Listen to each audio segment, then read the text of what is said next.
right, seems to be working.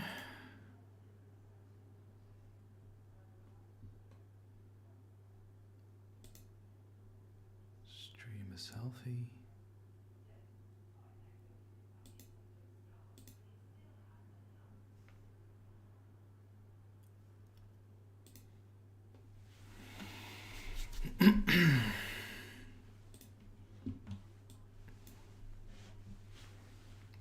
Hi, welcome to the stream. How does the sound work for you? Started a little bit prematurely to just test things that they're working, honestly.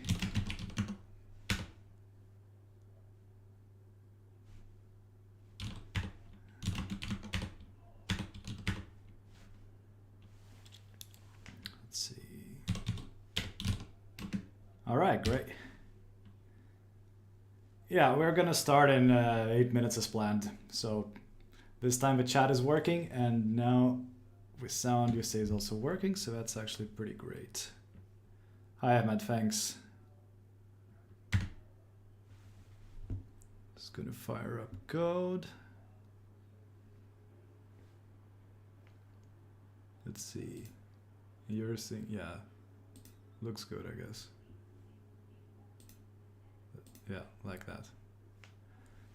This is the new scene arrangement. This way I don't have to switch between windows in order to see the chat. Actually, I can just see the chat to the right. And you can go full screen and see the chat as well. So I figure that's pretty nice. I also have some chilled cow here, which I'm planning to run in the background because I think chill is pretty good.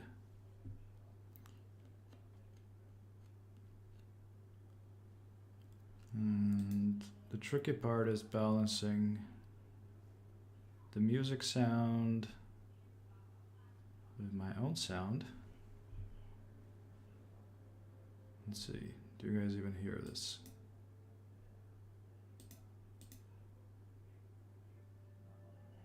Yeah, I should hear something.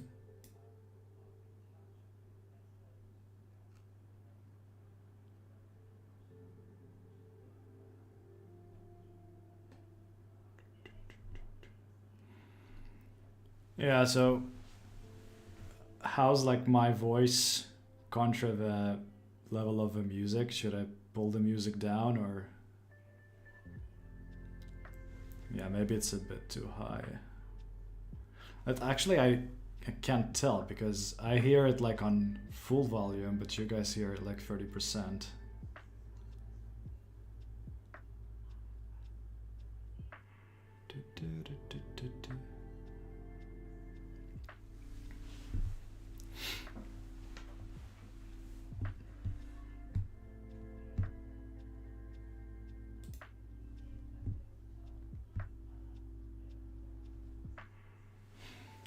Thanks, Alexander.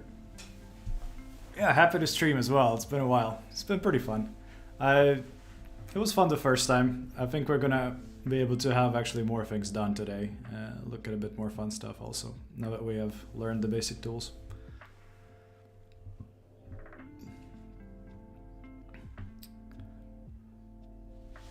What I've learned from last time is that I have to be a bit more chill and talk a bit, like use a microphone properly and not talk too loud, because otherwise you can't really sustain that for more than an hour. I was like, I think last stream was maybe 1.5 hours and I was completely dead after it.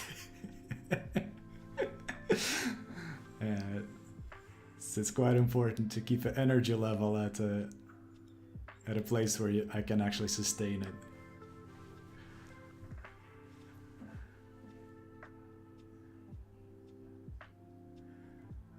Please do viscoelastic mod. I have no idea what that is.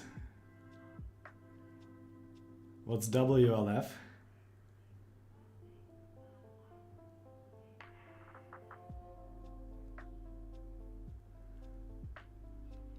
Yeah, another thing I learned is that I need a second screen. Like I need one screen where I can just set up have it as a main screen and have like the stream stuff there, and then just an empty desktop for the stuff I show you. Because it may sound a bit weird, but one feels strangely exposed sharing one's desktop like this. Not that I have some weird stuff to hide, but it just feels somehow a little bit uncomfortable. So it would be better to have just a separate screen.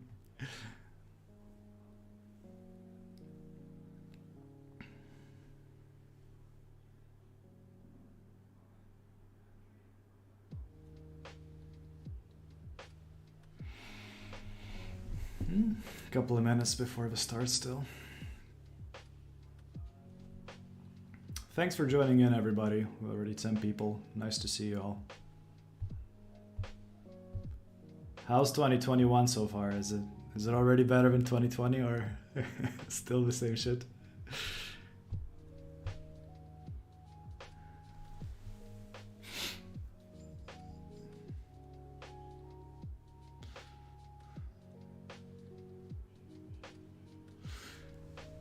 Yeah, I'm sorry, but I have no idea what all of that is. So I'm not really the right person to.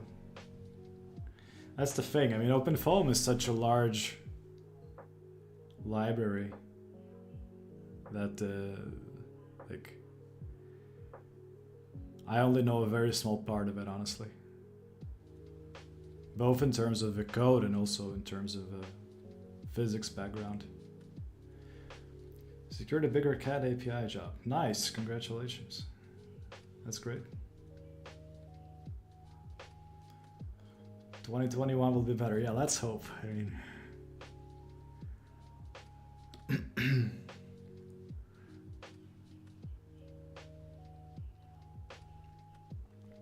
and Russia one usually says that like the leap years in which you have 29 days in February are supposed to be like bad. So 2020 fit that bill.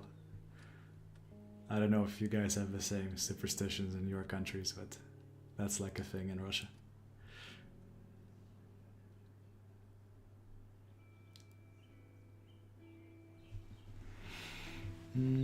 Probably an idea to open Bitbucket here.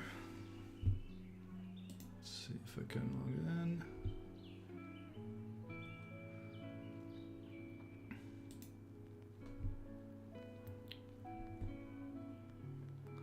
Lower the sound here a little bit.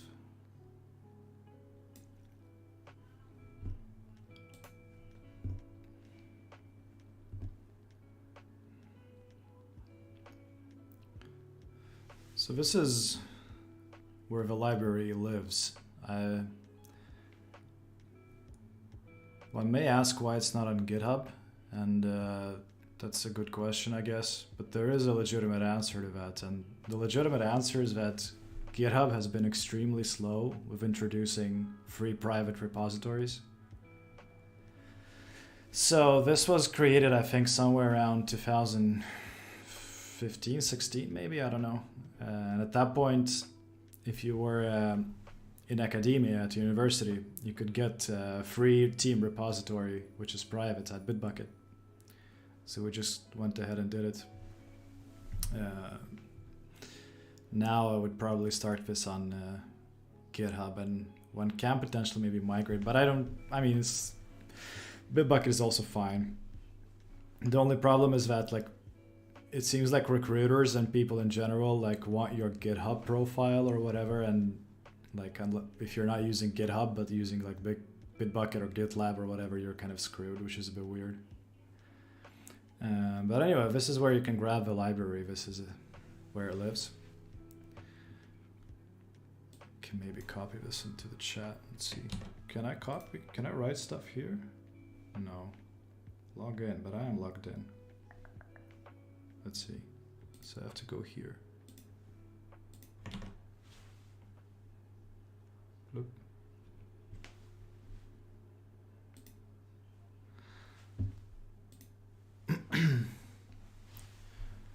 Writing from St. Petersburg, Russia, cool. I've actually, it's extremely embarrassing, but I've never been to St. Petersburg. It's like, I'm probably the only guy from Moscow who hasn't been to St. Petersburg. Like literally the only guy. People generally love to go to St. Petersburg. It's a really cool city. I mean, you know better than me now, but always like somehow it didn't materialize every time I wanted to go there. Hi, Miran. And I don't really understand what all those numbers mean, man. So you could just stop spamming them. Transport mu 0, yada yada yada. I have no idea what that is. Anyway, so it's 3 o'clock. It's about time to start. Hi, Mosan. Doing well. Got some chill music on this time to be a bit more relaxed, have a bit of a lower energy level. So yeah, basically I just fired up Visual Studio Code here from the little Ubuntu, the Windows Linux subsystem. So I'm going to show you around the library a little bit. As you can see, there's quite a bit of files here. So there are two, well, sort of special folders. One is the docs and one is the tests. So the tests contains units tests and also integration tests. And it generally follows the same structure as I have for the code. So like, for example, there's Selffinders here, and then I can have the unit tests for the Selffinders in the respective folder in the test folder. And then the docs is basically Doxygen, and then also I've been experimenting with using more of I think a slightly better looking type of documentation generator, which is on top, in this case on top of Doxygen, and that's Sphinx. It's used in Python a lot. So I can show you how it looks. Let's go. Oh, actually I have a terminal here, right? Let's see.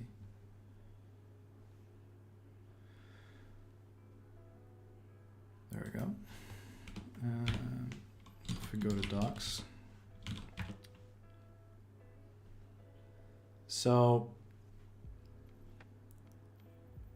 yeah, so it's kind of mixed here. So you have both Doxygen and Sphinx, as I said. So if we go to HTML, we will have the output from the Doxygen, and that is what one is sort of used to with OpenFOAM. Let's see, I think there's a handy way I can launch Explorer here. Nice. So if we just go to docs, and we go to, first go to HTML, and we should find, it's a bunch of files. It's just how Doxygen works.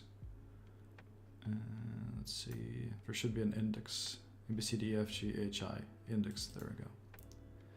So this is sort of like the OpenFOAM documentation you typically see. So for every class you have a bit of something. And not all things work here for some reason. The formula isn't. Maybe I lack some kind of plugin to Doxygen here or something like that. So this is the regular stuff. And yeah, let me. By the way, I should window this, right? Let's see. If I do this maybe, and then I can extend it. And this guy can go here. Let's see, where were we? Hi, Rafik, thanks. Nice to see you. And now if we go to build HTML, this is generated by the Sphinx.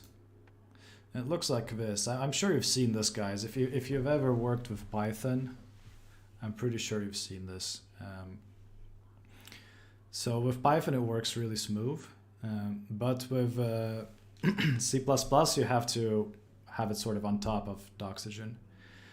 And the good thing here is that you can use, it's very easy to just, I mean, Doxygen is really easy to just generate the it parses the code and generates the documentation for each class, etc. But here it's very easy to actually add text. I'm not sure how to do that. Maybe you can do it with Oxygen as well, but I've sort of learned this system when I was working on my Python packages. So I figured it would be really convenient for me if I could do this for the C++ as well. You can just add RST files, which is restructured text. It's sort of like Markdown, but a little bit different. Let's see, where is it? Yeah, for example, this index RST, and then you basically write stuff. So as you can see, this text is exactly as we have here. So it's quite nice, and then it's sort of, this is really work in progress, but I think it has some potential to look. I personally prefer how this looks to how this looks, but that's of course a matter of taste. But the good thing is, since this is on top of Doxygen, you don't really have to pick and choose. You sort of get both. So I thought that was pretty cool. I've actually even talked to some developers at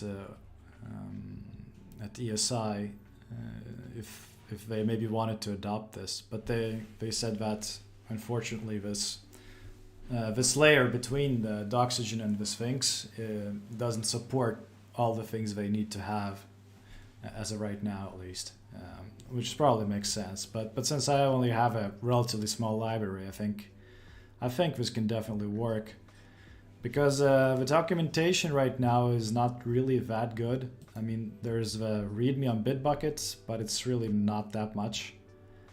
And then obviously you can look at the papers, and then there's cases online available to just look at, which is sort of fine, but I would really like to find the time and have the tools to really build some kind of, how to install, yada yada. So this is just some text I wrote a while ago. It's probably not valid anymore, but I think this has the potential to bring it to the next level for sure.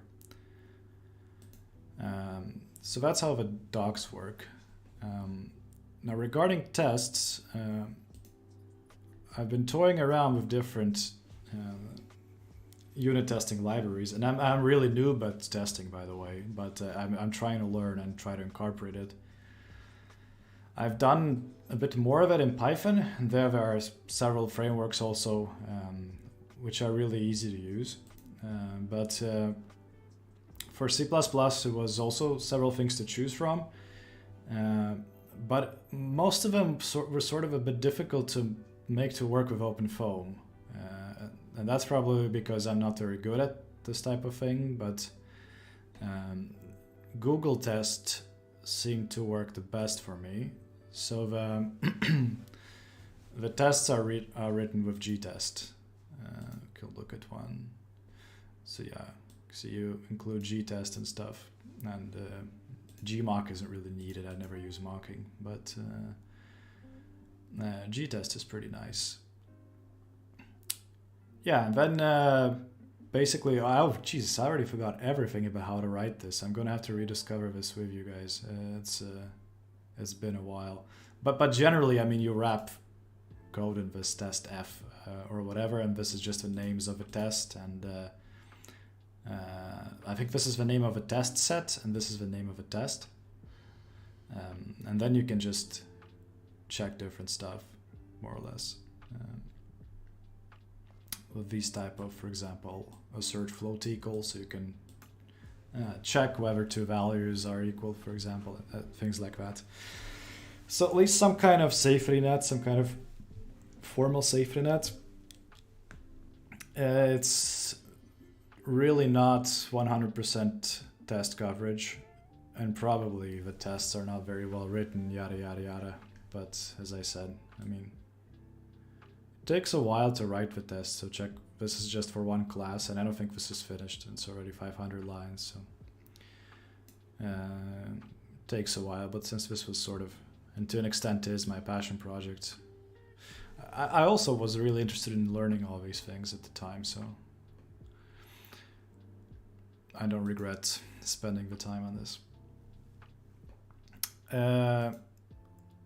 Another cool thing I wanted to show you in this is how I handle compiling this against multiple OpenFOAM versions, because that's typically quite difficult actually. I have not created the system myself. Actually, I completely snatched it from Swag4Foam. So Swag4Foam is this library by Bernhard Gescheiter, which basically introduces a bunch of function objects and several very useful utilities to OpenFOAM. If you haven't used it, I highly recommend you check it out. But also it compiles, that's one of the good things about Swag4Foam, is that it compiles with, I think, all OpenFOAM versions you can imagine, more or less, and therefore it's really reliable. You're not afraid that, you know, your case is gonna stop working after a while when you change OpenFOAM versions. And it all begins in the all WMake file. There are several things here, but the first thing it does is whether when you're running this all WMake, the first thing it does is that it checks whether the OpenFOAM version you're using now is the same as the one you have previously compiled for. So if it's not, then it tells you to make a clean install instead. So yeah, this thing just checks if there's a file called foam version that is compiled for. And if there's not, then this is obviously a clean install. And then it actually creates this file by putting in the version. This is just an environmental variable that exists with OpenFOAM and gives you the version of the software. So it dumps it into this file. And then there are several other things in play here. One, and they are in this version rules folder. Let me see, I have to remember how this works. One is a Python script, which is also completely taken by, written by Bernhard with very slight modifications by me. And basically what this Python file does is that it somehow parses your OpenFOAM version and writes it out in a consistent way across all the versions that exist. So it's not really, you know, it's not some amazing challenge to do that, but it takes a bit, because there are various sort of corner cases. For example, what if you're on the development version, like you're just on dev, then you don't really have a concrete number, etc., etc. And also all the forks treat things a bit differently. So this basically converts stuff into like a consistent string, I think, in the end. So in the end of the day, it prints whatever it parsed to a separate file. And I think it simply prints it to this. Yeah. So I think the output of that file is a .h file in which you have all the information about the version. So for example, it makes several defines which you can later use.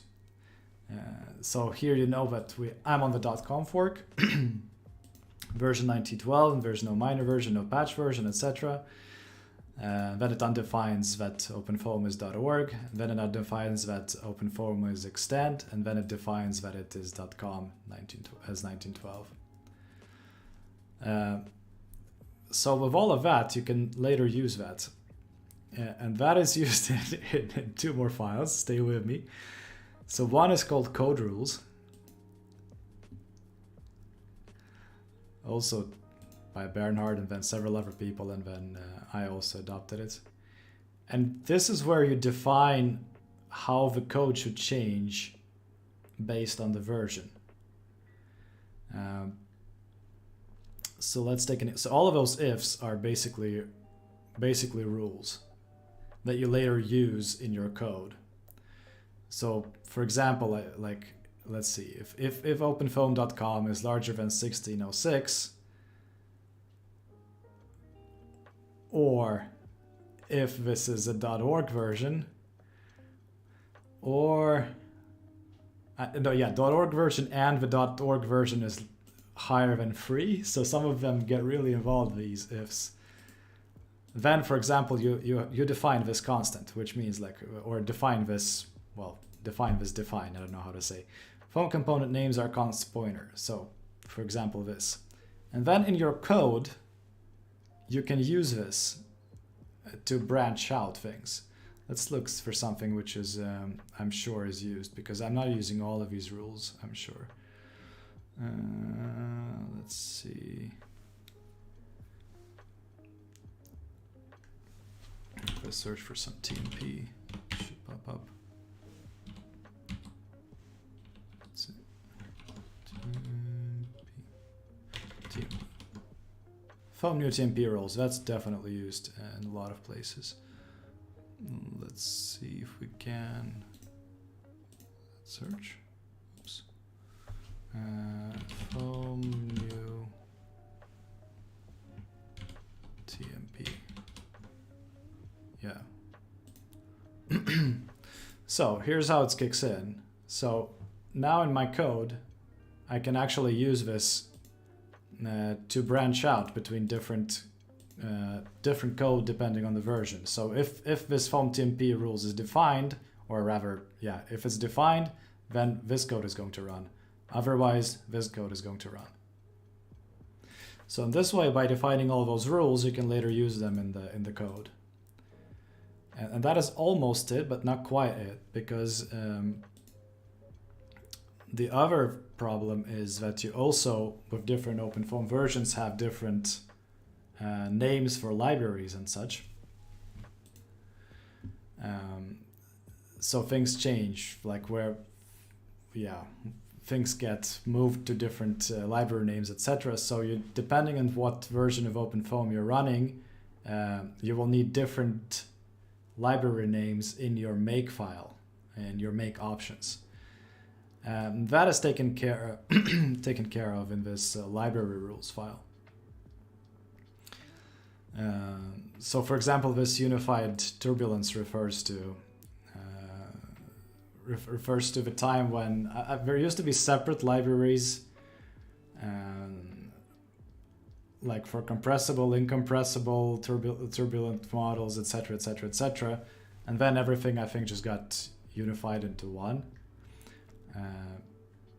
So then you have to take care of that. So instead of in the end, in the make file, instead of using the name of a library per se, you're instead going to use one of the things defined here. I can show how it works. Let's see. Yeah, for example, here.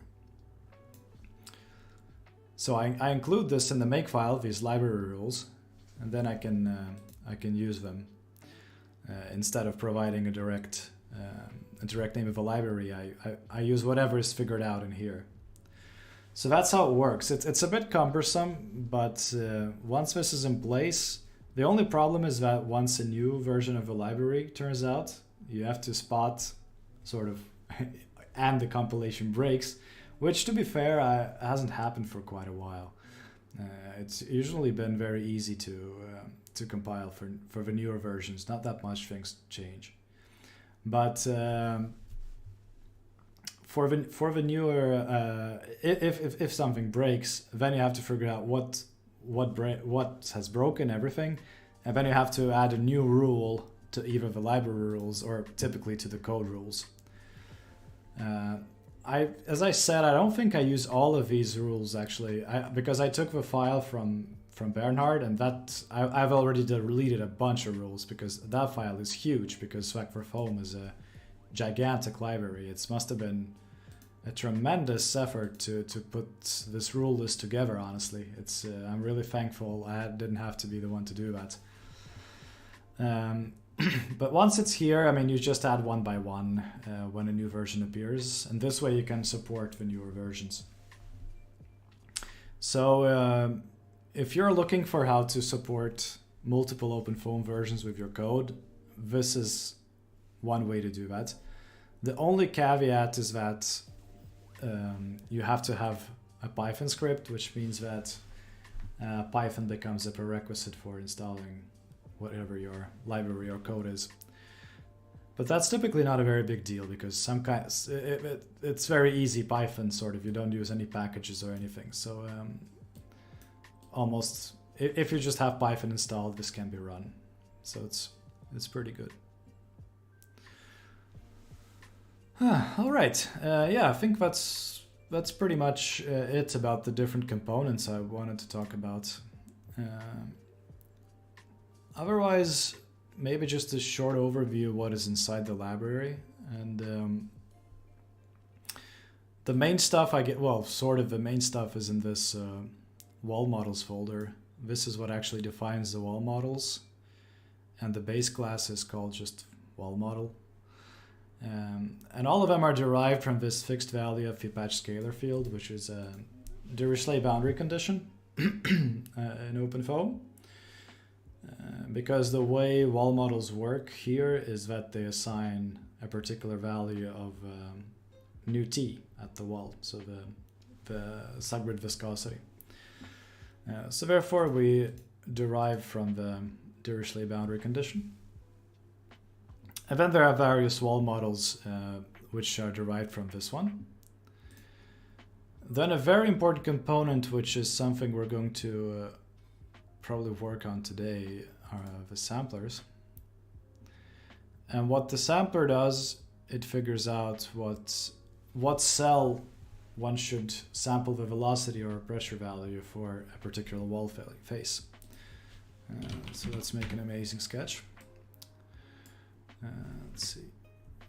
So if this is the wall, oh god, this is horrible. Let's make it if this if this is the wall, and let's split it into some faces. So this is some faces. So for each of these faces, we want the wall model to assign the value of nu t at the face. The value is figured out by the wall model, but the wall model needs some data which is sampled. And what is typically done in OpenFOAM is that you sample it from the wall adjacent cell layer. So for this cell you would sample from here, for this cell you would sample from here, and for this cell you can sample from here. But the problem is that it's been proven and shown by many people, including us confirming it, the research group I was at in Uppsala, that this actually leads to suboptimal results. I'm not going to go into the details here. If you want to learn about wall model LES in general, I have a video series on my channel which you can take a look at. It's really extensive, trying not to skip anything. So if you want to learn about this turbulence modeling technique, you should just head there. And that's my biased opinion. But of course, there's also literature, etc. But my series provides a pretty good overview. So the idea is that we want to be able to sample from other cells. So for example, if we have some kind of mesh like this above this face, then what we want to be able to do is choose any of these cells. Or rather, we want to be able to choose the distance. So we want to choose some kind of distance, I don't know, which we call h. And then based on this distance, it should find the appropriate cell index, which will then be used for this particular face in the wall model. And that is what the sampler does. And this is a part which I've been working on most recently, which means a year ago, by the way. I've started with sort of one approach, and then I switched to another. So I'm going to go back to this later, but this is what the classes here do. They find the cells appropriate for sampling. And then we have laws of a wall here, and that is just functions relating the velocity and inner scaling to the wall normal distance and inner scaling usually. So they are basically the most easiest type of wall model to use, and I have several here, so how many? 5 and plus the base class.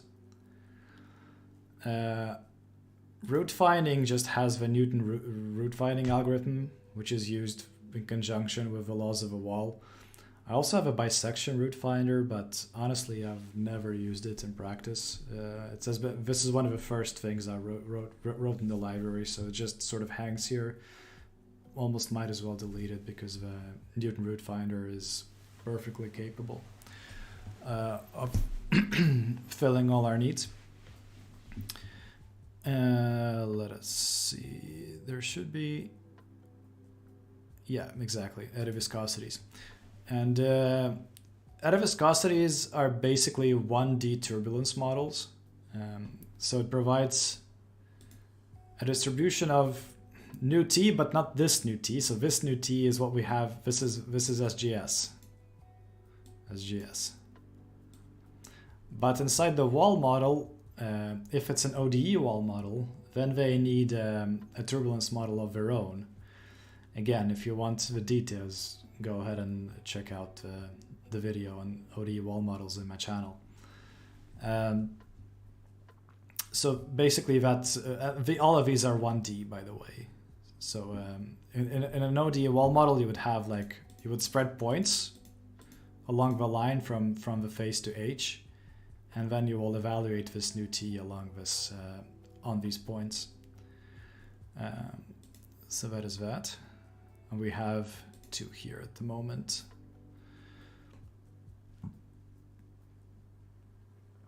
The rest of the things I would say is quite auxiliary. The Selffinders, well, the Selffinders sort of do the thing I showed here. They find the cell and then they're used in the sampler. So the samplers, yeah, I should probably say that the samplers, besides for handling finding the cell, actually it's kind of been offloaded now to the Selffinders, they also handle all the sampling process. Because there are some options. For example, you can average the sampled values and things like that. Let's see, what else do we have? This is just a auxiliary. This is like a list IO. So it's a list of lists, like a 3D array basically, but OpenFOAM style. List. And for SGS models, this is not really a model. This is why it's called no model. And that's just an SGS model for which nu t is exactly 0 in the whole domain. But we nevertheless have the value. So typically you would have chosen laminar if you wanted nu t to be 0 in the whole domain. So you would just, in your OpenFOAM case, you would set, in the turbulence properties, you would set laminar, and then you don't have any SGS model. This is how you typically do implicit LES. But in this case, that doesn't really work because we need this nu t for the wall modeling. So this no model is basically just to conduct implicit LES with a wall model, which, by the way, didn't really work that well for me.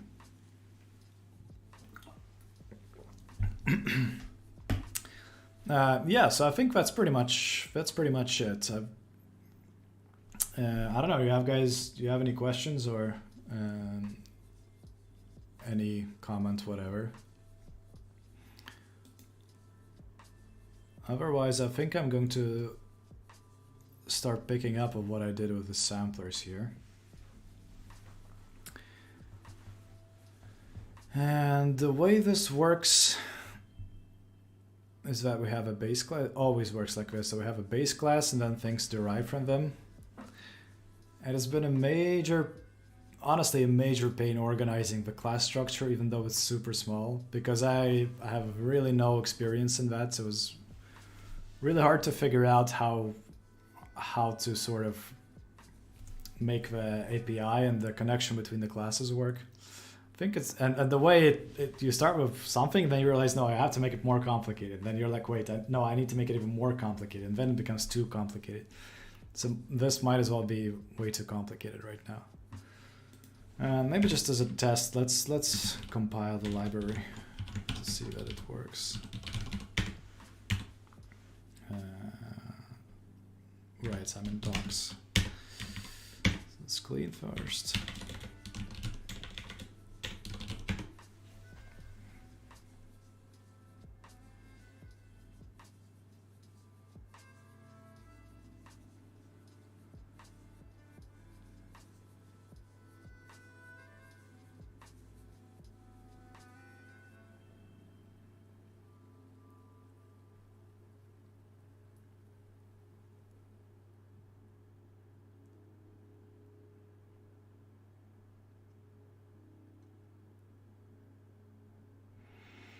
So far, I mean, it should compile, but you never know.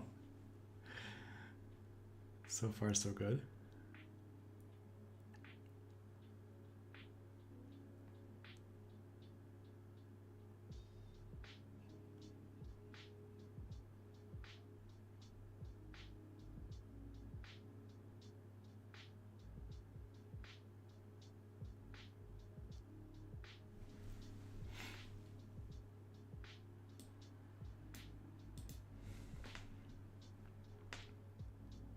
Takes a little while since it's actually I also run it on one processor, so I could probably win some time if I run it with -J.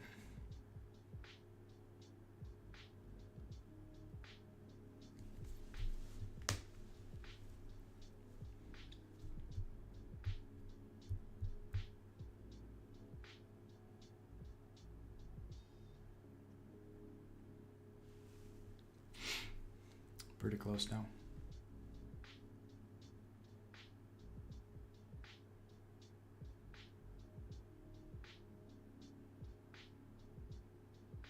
Yeah, it worked. So that's nice. So let's see. We are interested not in SAP, but rather in Selffinders, actually. So that's what I said, but you know, finding the cell for each face. And there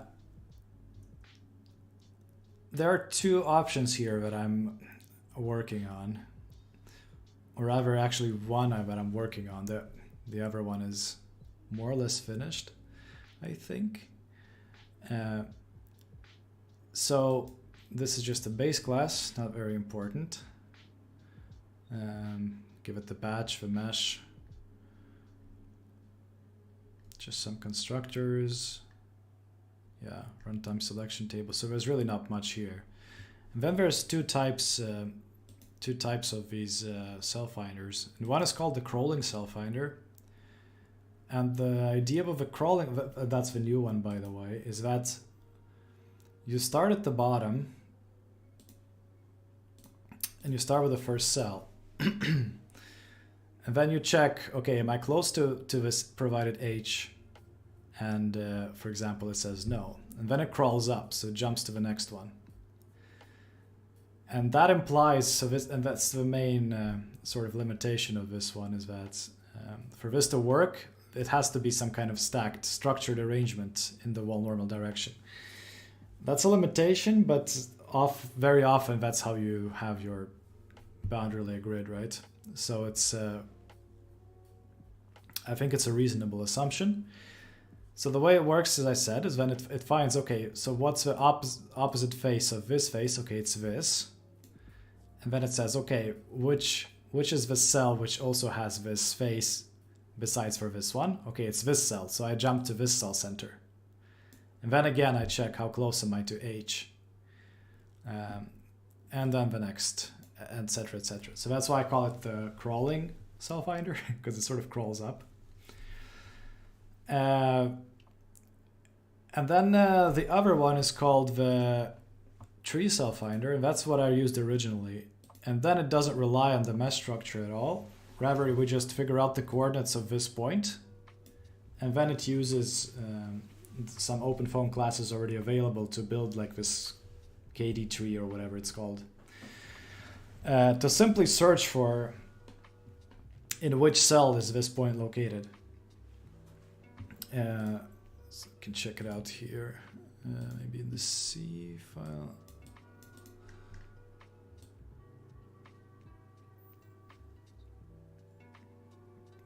yeah, I think this is it, right? Find cell indices. So H is a scalar field with the values of a distance that we're interested in from the wall. Then yeah, it's a bunch of sort of auxiliary code here. Honestly, the problem with this one was that it was way too slow. That's the reason why I started with the crawling one, because it looks much faster. It looks to be much faster. Because obviously, as your mesh grows, it becomes more and more difficult to build this tree. So what I ended up doing is first computing like a distance field, which is apparently pretty fast. So you compute a distance field, which basically gives you for each cell the distance to the closest wall. And then I pass it to this function called find candidate cell labels, which basically looks at the distance field and the H, and it filters out almost all of the cells. So we sort of disregard them, because if they're much farther than H from the wall, then we're not interested in them anymore. So that's the idea. And then the tree runs much faster. So this is how this is all OpenFOAM classes. So this index doc tree, tree data cell, whatever. So you pass it the bounding box, and then you pass it the labels for which you consider for your search, and then within those it will find you can search for points and stuff like that. So building this one is what was the problem with this Selffinders. Basically, it was too slow. But nevertheless, it's very general, so that's nice. And then you check for various stuff, whether it's empty, yada yada yada yada, all the things like that. But in the end of the day, what we do is search for the cells. So, and this is done in this loop. So you first figure out the location of the point, which is basically the face center, and then you go H along the face normal. And then we figure out, let's see, what's this? If H is 0 or the point's outside of a domain, right? Grab the, okay, yeah. So then we figure out whether this point is actually within the bounding box of the whole domain. And if it's not, we just default to the wall adjacent cell. So that's always how this works. If something goes wrong with the search algorithm, then it just defaults to using the wall adjacent cell, which is always possible. So it just defaults to these. Yeah, also, yeah, so this is just a bunch of checks. If H is for some reason set to something below 0, or if it's not inside, etc. But if everything works out, then it uses this tree to find the nearest cell to the point. And if it does it successfully, then we simply assign the index to this index list. And the index list is going to hold the total, well, all the indices which we find for each face, right? So for each face, there will be a single index in this particular case. So this is basically how it works. The thing is that for most wall models, and actually I would say pretty much for all wall models that are out there right now, you only sample from one cell, right? So you pick a cell, as I said, you just pick one cell from some distance H, and you sample from there for the rest of your simulation. But we have some ideas in the working on how to build a wall model which would actually be based on getting input from several cells in a row. We have a small publication on that in ECHOMAS 2018, I think. So imagine that we want to find these 3 cells then and stop at something which is close to H. So this is what this function does. It's the same name, but instead the index list is not a label list, but it's a label list. So it's a list of lists. So for each wall face, we'll have a list. And otherwise, this is really almost the same. You build the tree, etc., etc., etc., etc., etc. But here things start getting a little bit different. But also, yeah, like similar checks for if we're inside or not. But then at some point we allocate the list, and then we start searching for stuff here. And the idea here is that we have to go along a line, right? So we have to go along a line like this. So the way this is done, let me recall. I've actually... So we define... Okay, grab point 2h from the wall. Right, and then you... Right, so this defines start and end points for sort of a line, like these.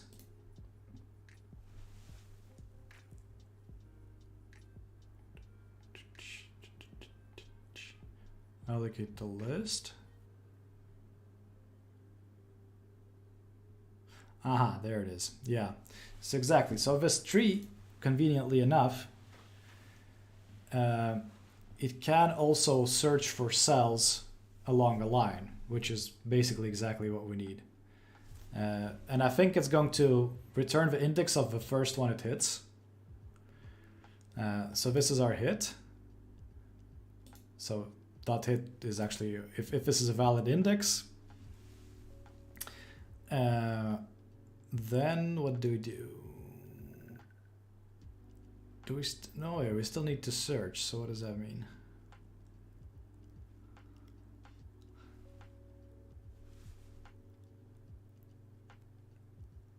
Ah, I think I remember. I think the thing is that this one doesn't find a cell. It finds a face index, if I remember correctly. If I remember, what's this hit B? Yeah, so I think this is going to be a face index. So this hit P is actually going to be the location of the first face, like here. And then we go back a little bit. This tolerance vector is just something small so that we're back inside a cell, like here somewhere. And then we find the index of that cell.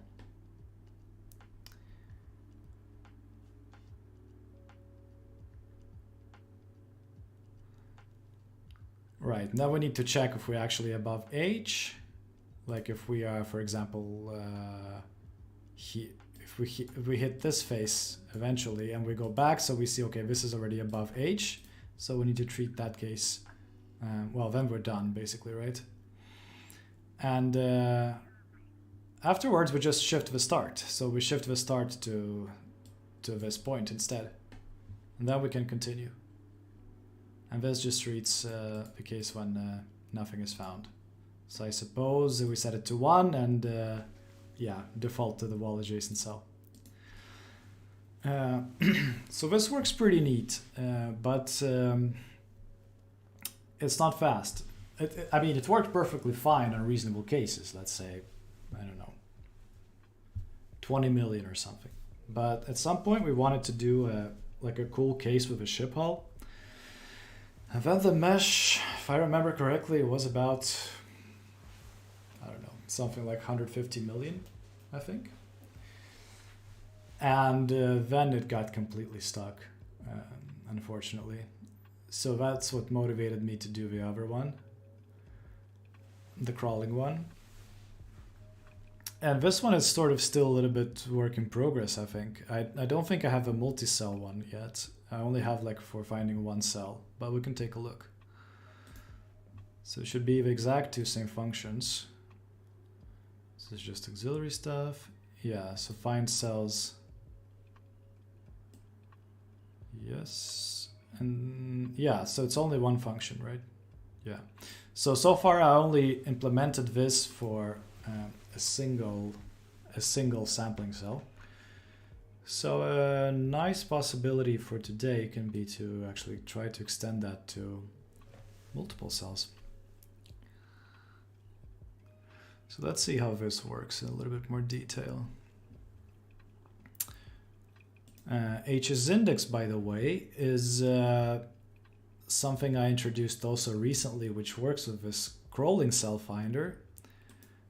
Since it crawls one by one, I wanted to give a user the possibility to either set h as a distance.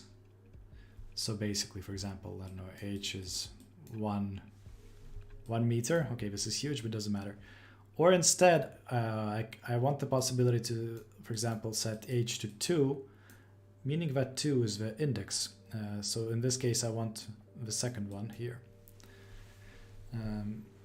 So that's what that h's index is. Okay, so let's see the start here. So we can just grab a bunch of stuff about the face, face owner, face neighbor. That's the face centers in the mesh. That's just the cells. So a list of cells. And then a bunch of things about the patch. So let's see what we have. Patch face centers, face normals, cells centers. So that's a patch cell centers, okay? And that's the cell centers of the mesh, not to be confused with cells of a mesh, which is a list of cells. So a cell is also a class in OpenFOAM. Where we get all the faces, and this is the patch start is the index corresponding to the patch in the list of faces in the whole mesh. And for some reason we grab the boundary, the whole boundary mesh as well. This is just some output, how we're going to treat h, so either as indices or as distances. This, I guess, is the, yeah, this is the algorithm, right? It's a little bit messy because of all the sort of boundary cases. So we first consider if h is index, and then, right, so n layers is going to hold how many times we basically made this jump. And if h is index, then that's exactly what's provided in h, right? So we just round that and put that in n layers. Then, okay, if it's less than 1, then something goes wrong. Then if it's 1, then that's the special case, and we can just use face cells. So face cells is the indices of these adjacent cells. So we can just directly assign. So these are sort of the non-interesting cases. If h is not an index, then again some boundary cases. If h is less than 0, we assign to face cells. If h is 0, then the same, right? This looks like we could have been merged into the same thing, but whatever. Or otherwise we just assigned it to an arbitrary big number here, because and layers is not that important, I guess, if h is an index. We'll see later. It's been a while since I looked at this code. Okay, and here's where we're gonna start the crawling. So we define a point, which is patch face center I. Okay, so that's going to be like this, for example. Start cell index is going to be the adjacent cell, so the index of this cell. And the start cell is exactly that cell as a cell object. So we look at all the cells and we pass the index. Okay. And then start face label is going to be the global index of the cell, of the face that we are currently looking at. Okay. And then this is going to hold the index of the next cell which we're going to jump to, which we temporarily set to -1. Okay. So now comes the jumping. And the first thing we do is find the opposite face. And that we can do using this cell object. So start cell, recall that it's a cell object. And for a cell object, you can pass it the label of the cell, of the face, and pass it all the faces, and it will search for the face opposite to this, the index that is. And then it's possible that it doesn't find it. For example, if it's like a triangle or a cell or whatever, or rather in 3D, I don't know, tetrahedral, or something non-prismatic. And then we need to warn for that, and then as usual, we back to using the wall adjacent cell.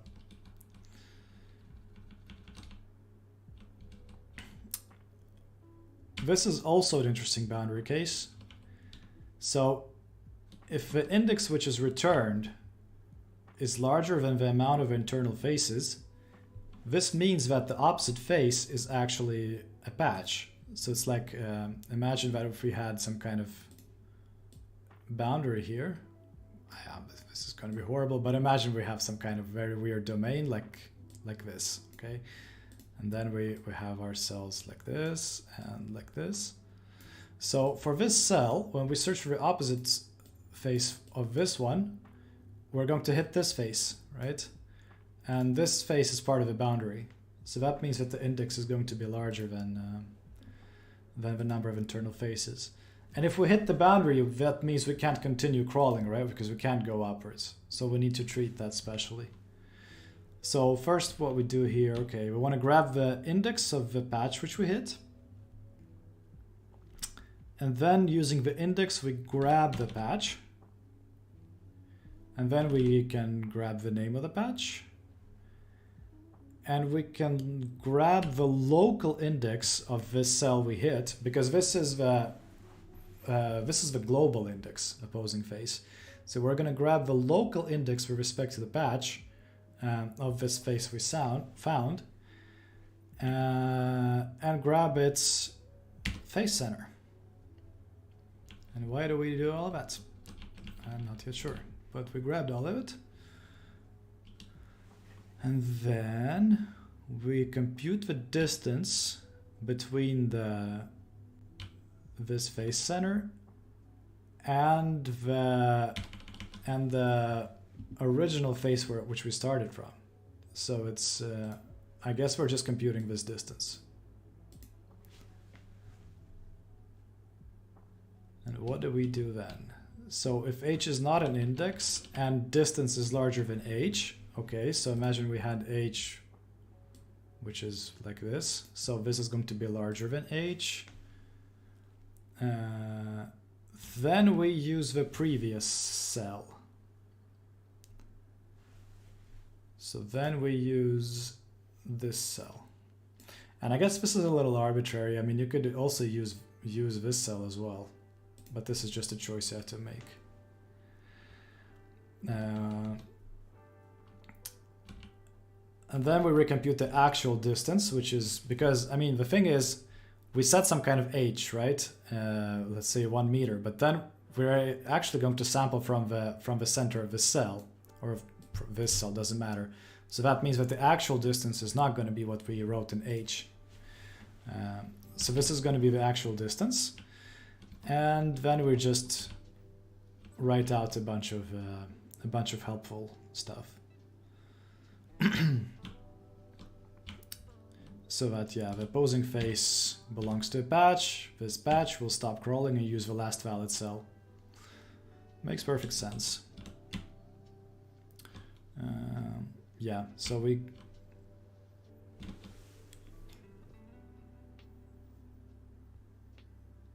Right. Yeah, because here we already can... So if h is not an index, then we just continue here. But if h is an index, then we compute the distance. But that's just for helpful output. And then we do exactly the same thing. Not really sure why we... Is this really needed? Feels like this could be probably merged, but okay. It's fine for now. Where were we? So this was all the case when we hit the opposing face, right? So now finally we're done with weird cases, I guess, and now we're going to finally crawl. Maybe not, we'll see. All right, so distance. Again, this is the same. We're computing the distance from the opposing face to the original wall face. And now again, so if h is not an index and we're above h, then we grab the cell below. Okay.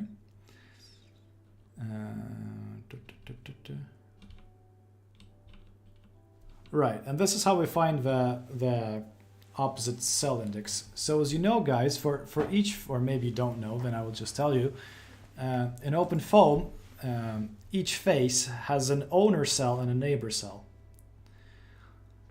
So for example, like this face, right? It will have this, and one of them will be the owner and the neighbor.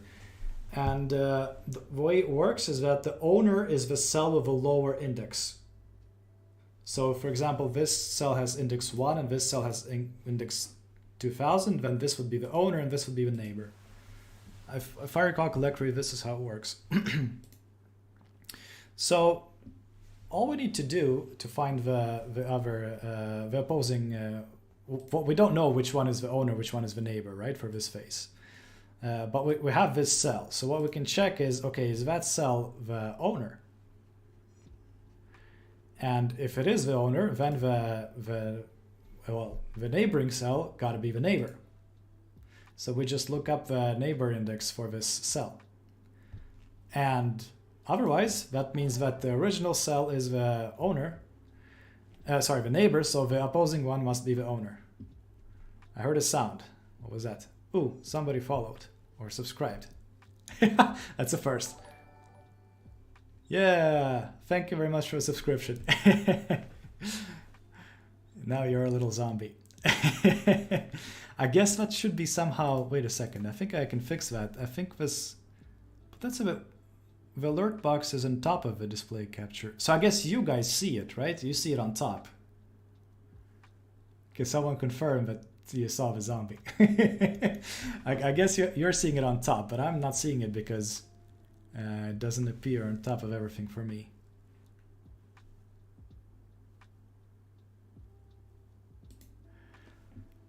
Anyway, let's continue.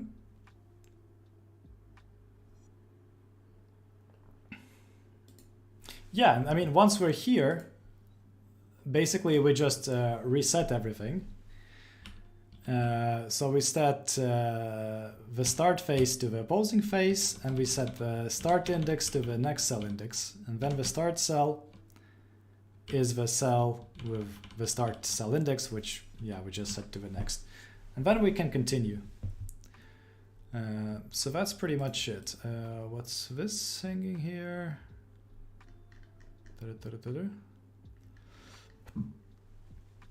Yeah, so after everything is said and done, we just do this, right?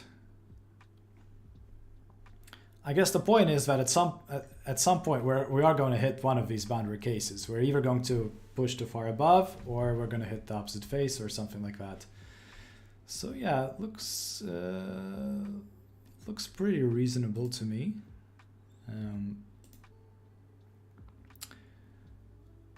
Now I have, of course, already completely forgotten how all of this goes into the other parts of the code. I guess it should be in the sampler somewhere, but I'm not sure actually. I think at some point.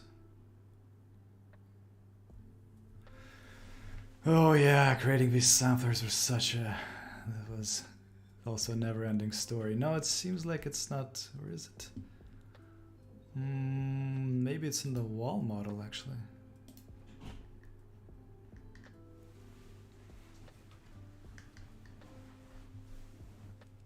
Can probably just search.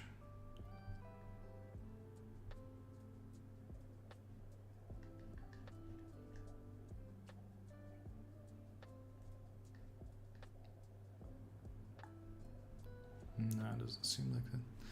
Let's go. What is it crawling?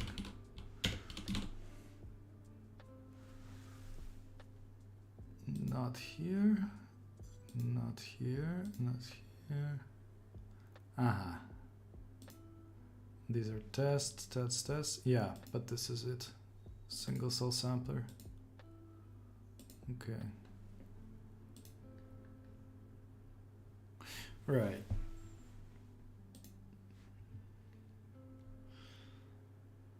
So the sampler, right, because the sampler needs the cells eventually. Right, right. So the samplers, they hold this index list, which is the indices of the cells where to sample from, obviously. So they invoke this find cell indices in the Selffinders. And here I'm so far doing something very simple, just an if statement. I think that maybe that's just okay, because I don't think I'm going to have more than 2 of these. Honestly, I think these 2 cover everything.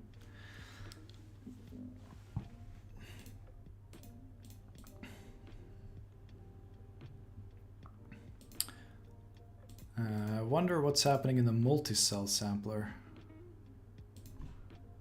The multi-cell sampler should also eventually incorporate. But it so far only has the tree cell because we haven't implemented the multiple cell. Yeah, there we are. So eventually here we're going to have the exact same if statement as in here. So this type of statement is going to go into this thing. So that is probably the next step here. Then I also completely forgot where does this actually get read in. Selffinder type.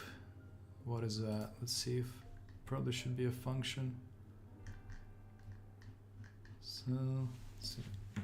Selffinder. Ah, there we go. Yeah. Selffinder type. Okay, return selffinder type, obviously. Defaults to tree. Okay. So this gets set when we construct the sampler, and I think we construct the sampler in the wall model. Not entirely sure, but I can't see where else it could be. Let's see. Wait, not here. Is there anything? Nope. Guess it should be here. Create fields. Constructors.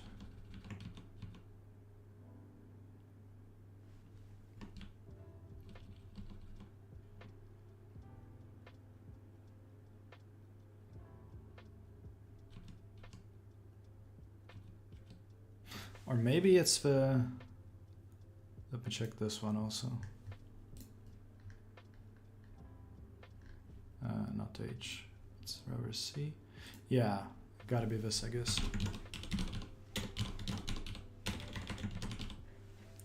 Yes, yeah. So it is the wall models that construct the sampler, but it's not the base class. So the individual models can pick their own cell sampler. Right, and these are like exactly the type of decisions which were really hard to make. Like, at which level of the hierarchy do you construct this? Like, the further down you go, the more flexibility, but like on the other hand, it's more code and duplication and things like that. So I've spent, like, with these samplers, I've spent days trying to figure out how to do that well, and I'm not sure I've done it well, but I've done something.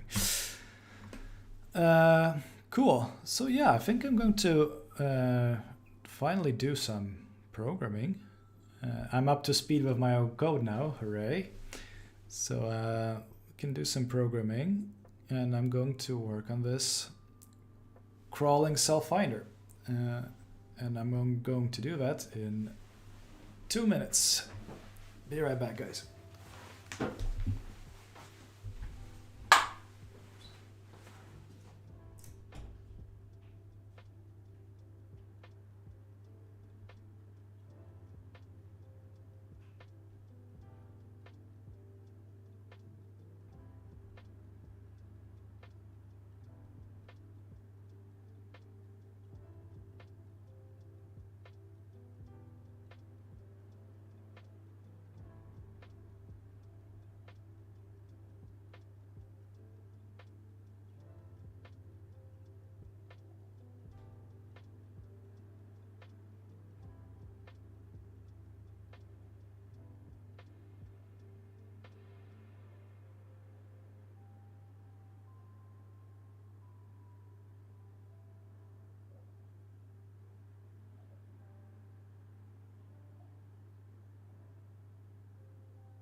Alrighty.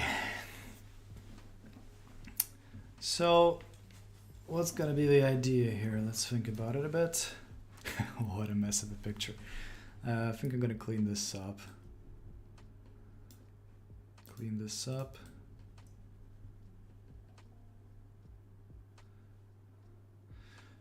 I mean, like, the code should be pretty similar to the single cell one, I think. So that would be a reasonable start. But the only difference is that we're going to have to save the indices of all the cells we pass through. Let's see. So this is going to be our wall. There we're going to have a bunch of cells. And let's imagine that here's another wall just to have a boundary. So we're starting off here. Let's just go ahead and can copy paste this.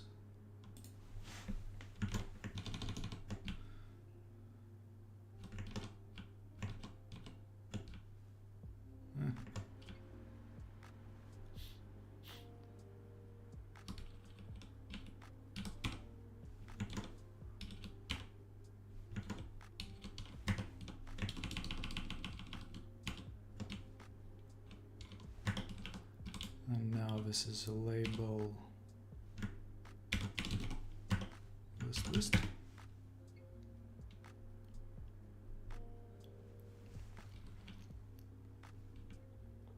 So I think this remains the same. This remains the same.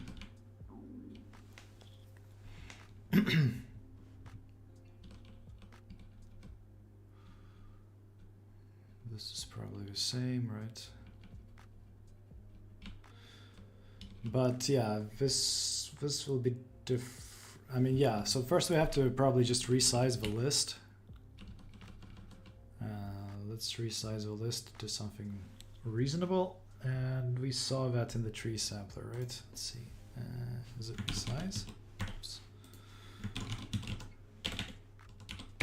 No. Set size? No. Okay, nice try. Oh wait, this is the H file. I think maybe it was set. Yeah, it is set size. There we have it. So we can just copy this.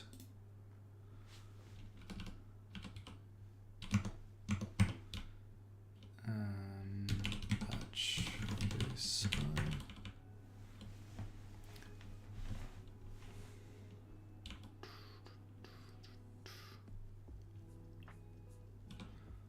One. What is this? What is this? Ah, yeah, right. That's the index. Yeah, exactly. That's what we want, right? So this is the wall adjacent cell. No, but we don't want it here, actually. Wait, we want this here. This is the default thing to do. This is the default thing to do. And then here we want to actually set it to some. Or do we do it? We can do it here, right? Because here we have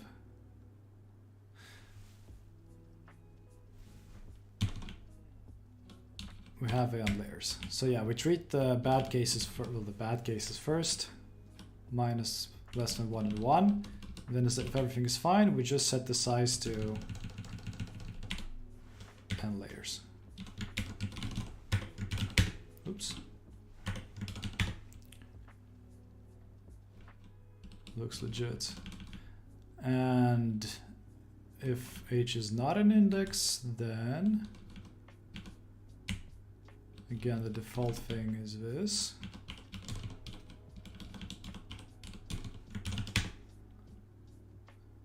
And otherwise, yeah, we set add layers to this. And actually, yeah, we just do the same thing. Just set it to an arbitrary big number, right? So we can actually go outside of the if.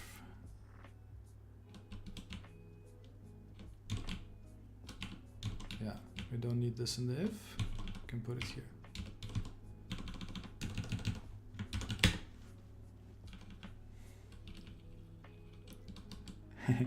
How are we doing? 4 viewers strong. Thanks for hanging in, guys. I hope you're enjoying it. 4 viewers strong. Let's see. That should hold. And now this is just all of the starting stuff, right? So this looks reasonable. And now to the crawling.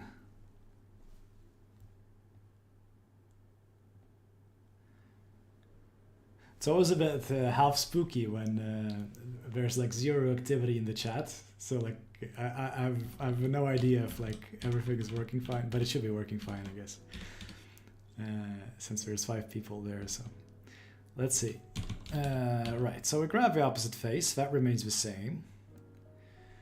If it fails, then we should put this in a, let's see. My Vim is a bit rusty, let's see. Yeah? Like this, or let's see if this worked. If I managed to copy. We're observing. Oh, thanks, perfect. Thanks. Good to know. Let's see if this works. Yes. I just saved this to a separate buffer. Right. So this. What? Now I forgot why I wanted this. Ah, yeah, it should go here, right? But now.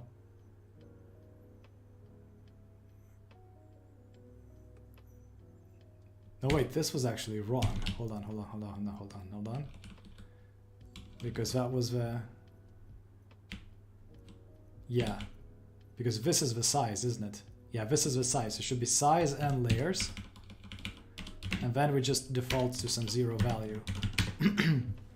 No, it's an index. It's labels. So we default to 0. Or should we set... 0 is a valid index. Let's set it to -1, and then later we'll be able to check that it's not -1 anywhere as a test. Yeah, that sounds good.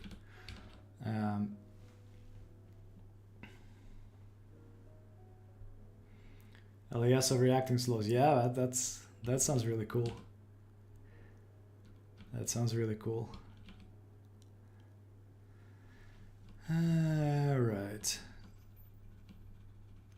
So now this case where we hit the opposing cell and it's not there. So here we want this one, right?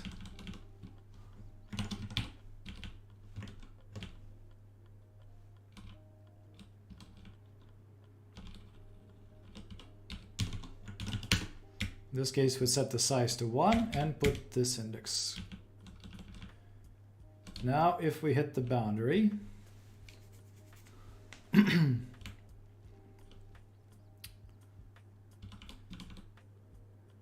opposing face larger than mesh internal faces, yes.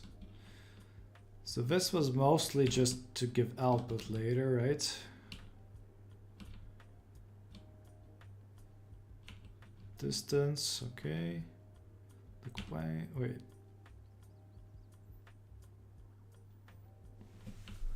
Why is this computed twice? There's probably a reason for it, but I'm not sure what.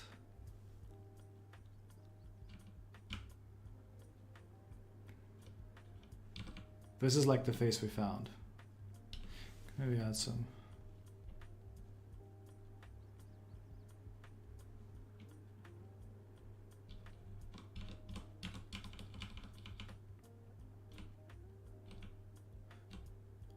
Now this is our face, and this is the face. This is the original face, and this is the face we found. Yeah, right. If h is not an index, and distance is larger than h, then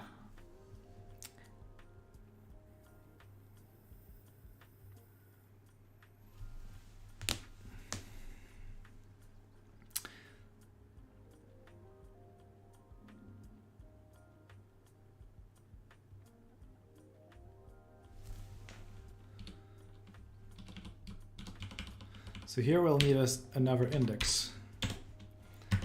And the index will be layer, right?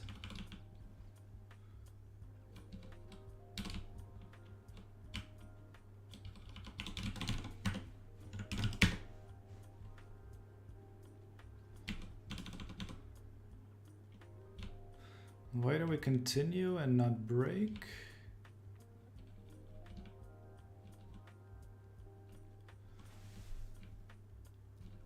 Feels like we might want to break here, actually.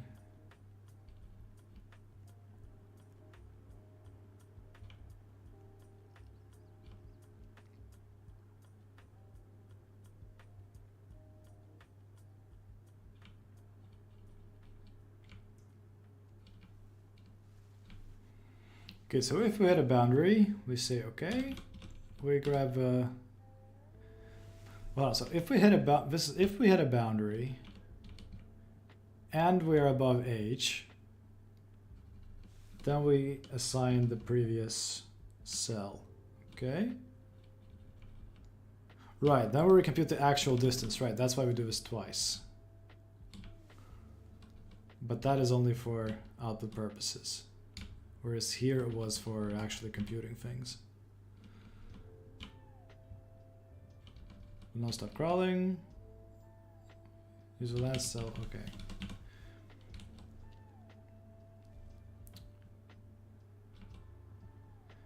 And this is the case when h is an index, right?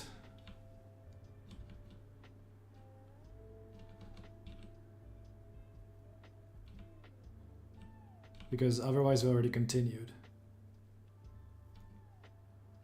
Aha, and here comes the break. Right, and here comes the break. Here comes the break. So that makes sense. What does the continue refer to here? Why do you need to continue?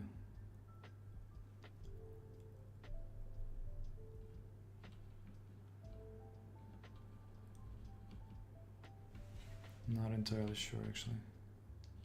But okay, whatever. Because this makes more sense to me. It was just assign and break. We also need the layer here, of course. Because in this case, we're done with the crawl.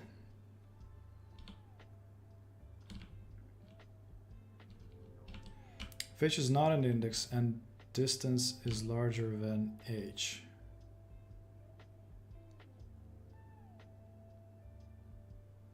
This seems wrong somehow, but I guess we'll need to debug a little bit later.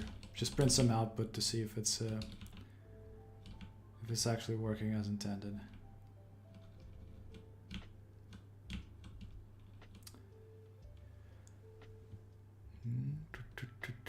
All right, let's continue. Okay, so now that was the end of opposite case. Opposite face is a patch case. So now, okay, we recompute the distance again.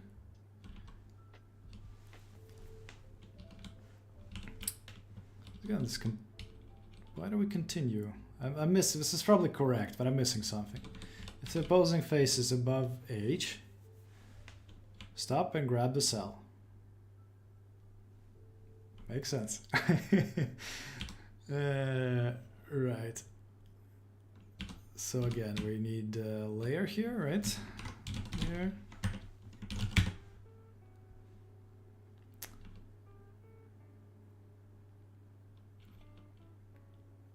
But why continue and not break?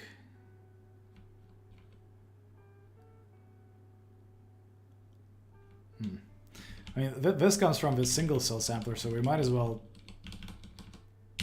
try to debug that one first also. But let's continue so far. Okay, if the opposite up. Right, so that's just finding the next cell. Good.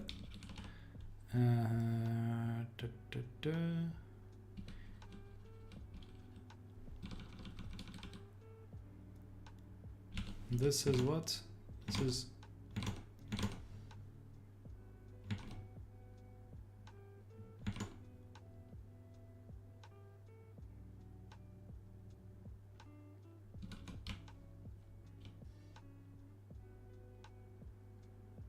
Right, so now wait. Now we should have do increment on layers here as well, or?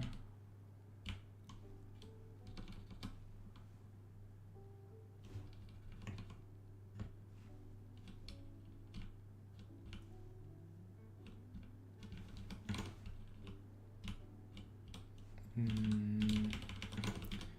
want to search for this. It's only in the beginning here.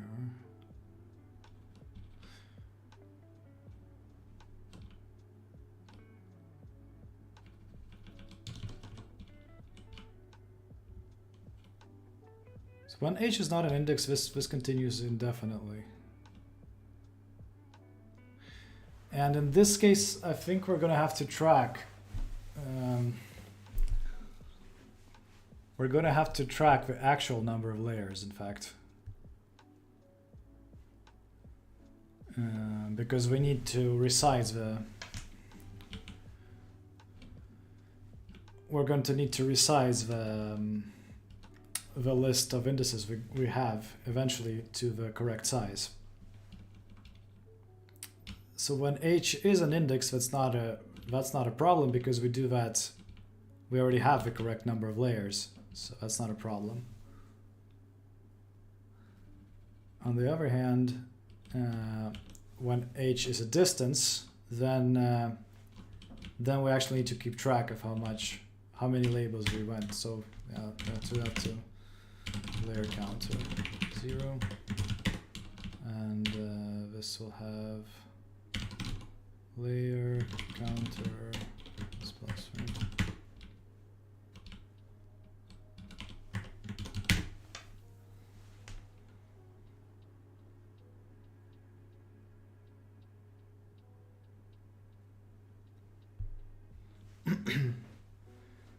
However, WMLES get files from different cases and then try to run it. Yeah, I mean that's typically how it works. You have to start somewhere, right? And then you adapt. Like quite a bit of OpenFOAM programming, and let's face it, quite a bit of programming in general is just copy pasting nowadays also. So you start somewhere and then you combine, and hopefully in the end you have something decent. Okay, so now we have a layer counter, and now we're interested in the branch when h is not an index. Like this, for example. Let's see, I'm just going to search h is.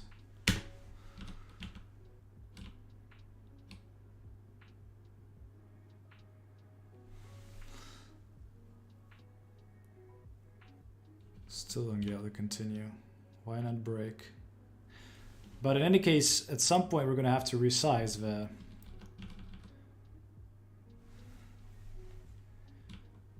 If anything, we have to do it here. So if...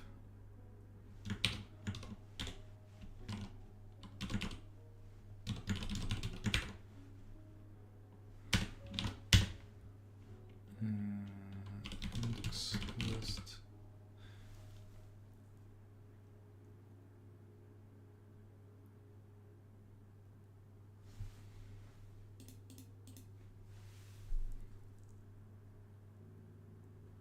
Right, you can't do it with one argument. Excellent. Set size.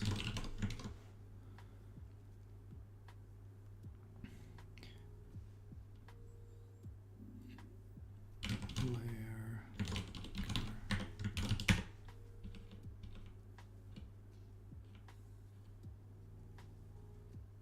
Okay, Omega DS. Oh, that's cool. I've actually never tried DS myself, although I'm like, I specialize in the, well, sort of closely related somehow type of turbulence model, right, with the wall modeling. But I've never used DS. I'm really curious about it, actually. Feels like it should be really tricky to set up the mesh somehow, but I guess you just have to sort of learn. Does this look fine?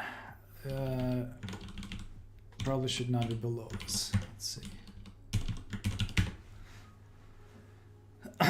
So this is something. So many ifs here. Like honestly, this H is index introduces so many complexities into this, which is a little bit annoying. It just branches and branches and branches. But I think at least up to this point we're fine. And up to this point we're also fine. But well, these I still don't get these continues. It keeps bothering me, but we'll get to them eventually. Now what we need to do is add this function to the H file as well.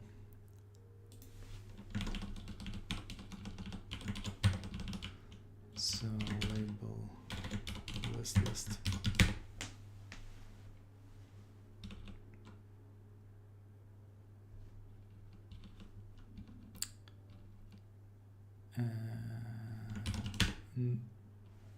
Let's try to compile.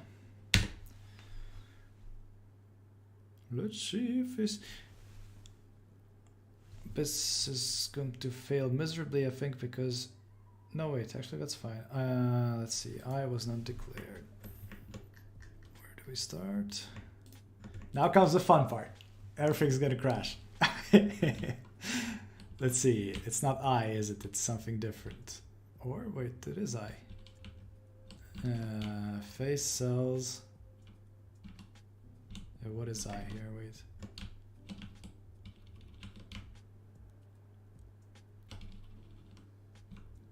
Wait, I just copied this from...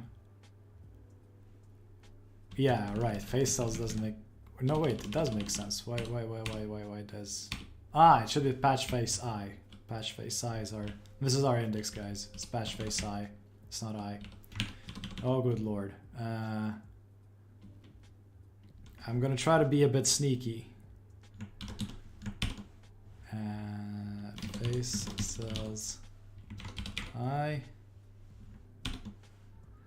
Face cells patch. Oh my god, how was it called? Patch face I.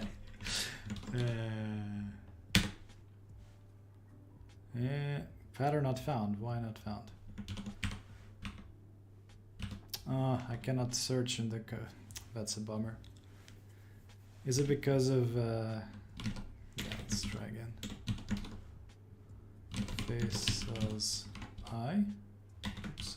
Okay, this is found. This is good enough. Face cells patch face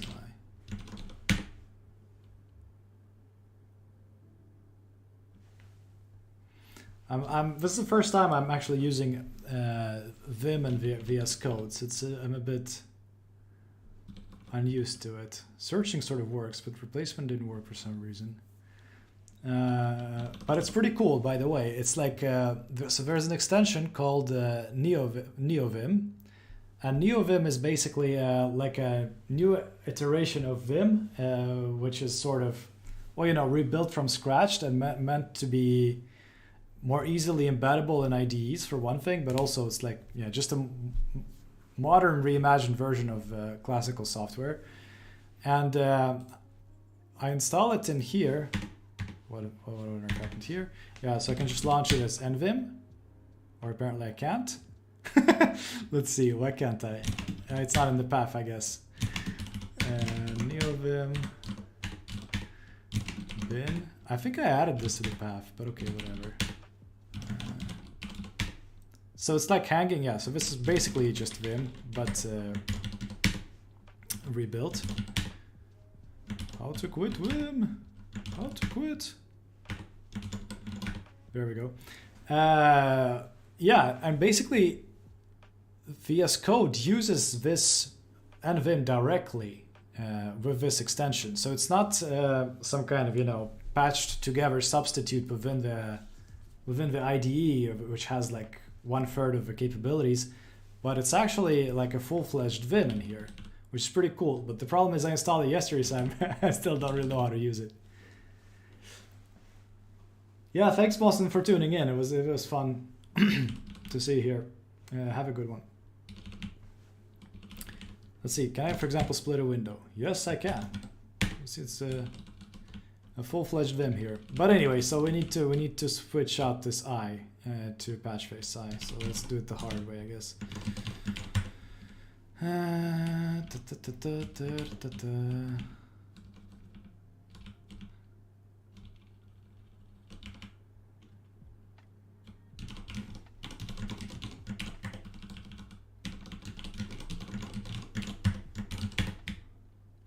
Let's see, it's probably more.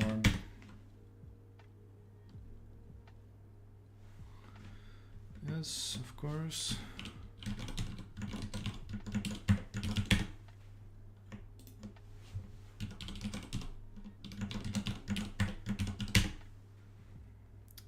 Okay, let's see if those are gone.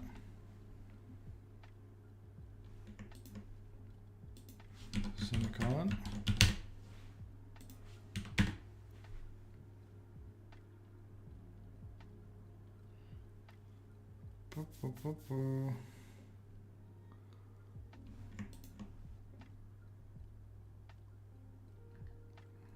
What is this? There's some kind of brace mismatch here going on. Yeah, this is not right.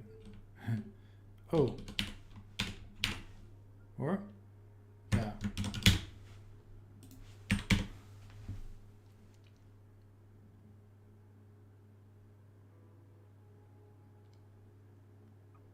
Yuppie, it compiled. Doesn't mean that it works, guys. If I've learned something compiling doesn't mean that it works. It gave us a bunch of warnings though, maybe worth considering. What does it say here? So this is never used. Patch face center I, huh? Let's see. Alright, well, let's delete it then, I guess.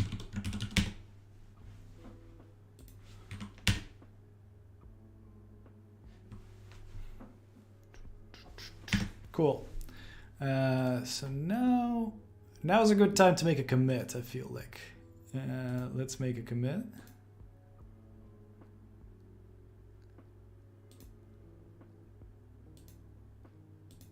So multi-cell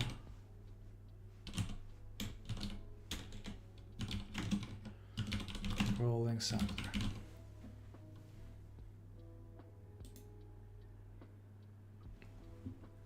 Nice. Grab some water.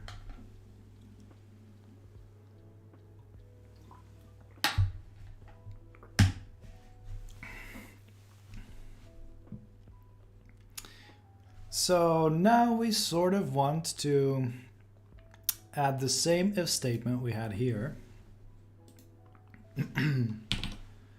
to, let's see if I can split the window here. It's going to be a bit awkward, but probably can copy faster. Oops.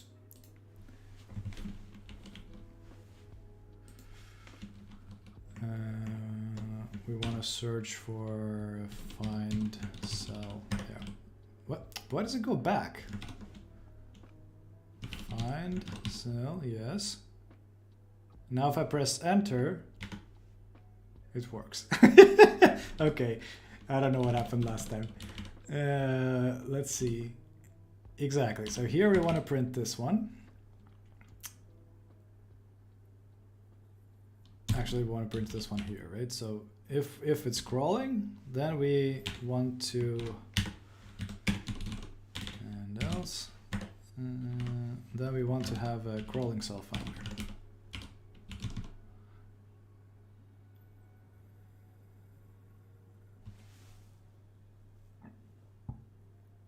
Yeah. And then just this. Otherwise, we're going to use the tree. And I don't know, by the way, how well this one is tested, the multi-sampling tree Selffinders. I think it sort of works, though. I think it sort of works. It's like, I would really like to create some kind of wall model which makes use of the multi-cell sampling. Honestly, if one sticks, it's sort of the thing with the library and in general, like, it really reflects the research the research path, sort of. Like if one was to design this from scratch, like in 90% of the time I just use one wall model and I sample from the second wall adjacent cell. So one could very easily build a much smaller code which does just that. But then one can't explore. That's the thing. So some of this is going to be dead ends, guys. That's just how it is. You're brave deleting random lines. Yes, I'm feeling lucky today. No, but I mean, in my defense, it did say it wasn't used, so we'll see. Maybe, and plus, you know, we have Git, so we can always return to the previous version and grab what was there. Right, so now we want the same thing here, right? Or actually, it's already right here.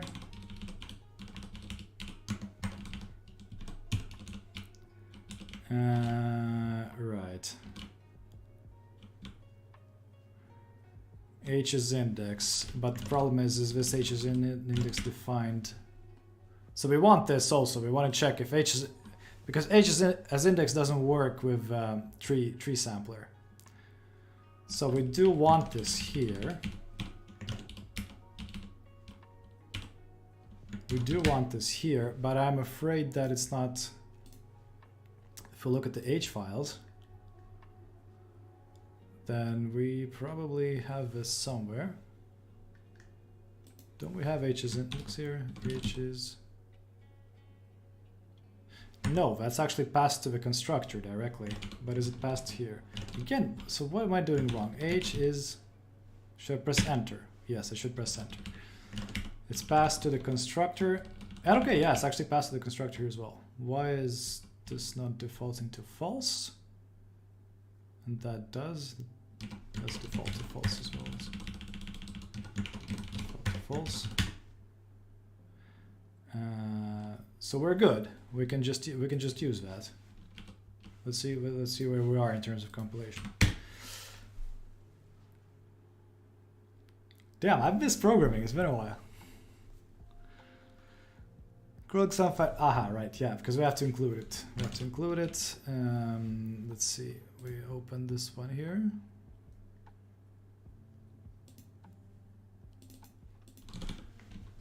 Because we only have a tree here. So we have to include the crawling one.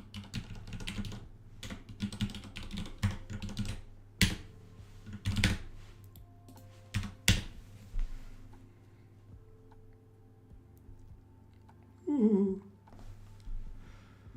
Let's see.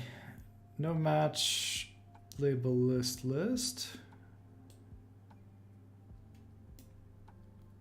Correct, because that, let's see, that is supposed to be, because we're missing H's index, exactly. Right. Let me see. So we are missing H's index here. H's index.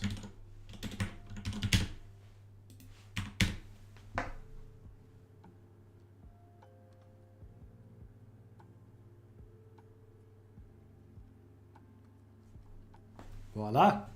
Amazing. This is, I'm suspicious. This is going too smooth so far. Way too smooth. How do I delete the whole thing? Like this? Yeah. Okay, that's pretty good. Now what we want is basically... So what I usually do, like... Or let's say, how should one actually do things? Now, right that I wrote this, I should write like a unit test and test properly, right? But what I always end up is that I have like a tiny channel flow case stored here. So I end up just, you know, testing, well, the simple way, and then afterwards writing the tests, which is not really how you're supposed to do it technically, but, you know. This is how it started historically, and that's still the fastest, honestly, I think. So let's go ahead. Let's split this. No, wait, that was not what I wanted to do. Actually, yeah, this is okay. We can have 2. And in this one, we are going to go to tests, test cases. And here we have a tiny channel flow case. It's like, it's super small.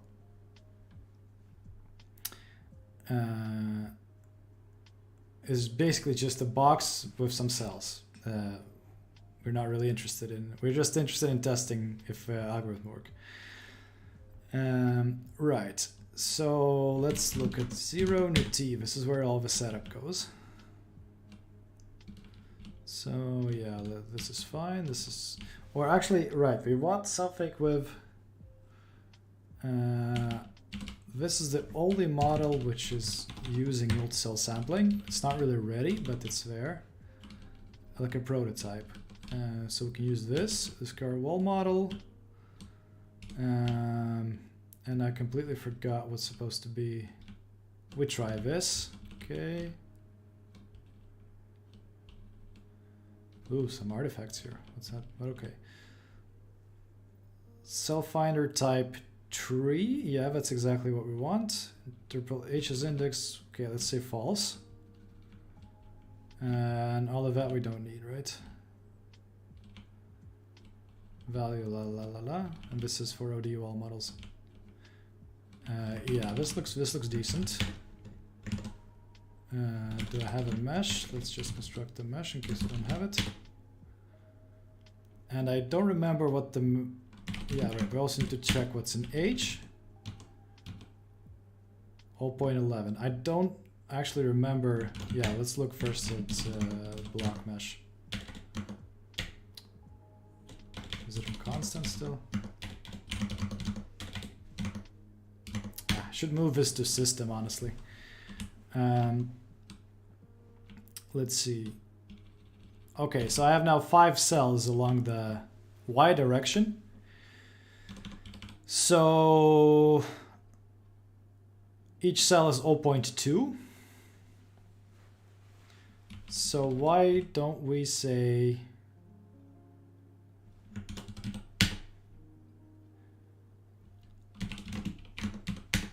let's set H to, for example, 0.41. Oops. So then we're interested in grabbing 2 cells. All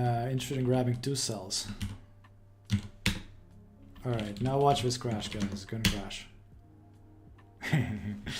Okay, it's crashed for some reason. What is the reason?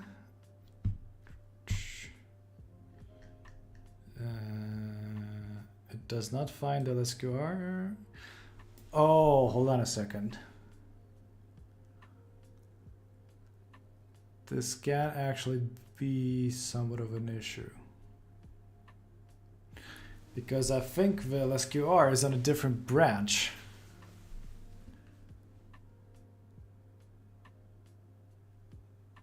I suspect.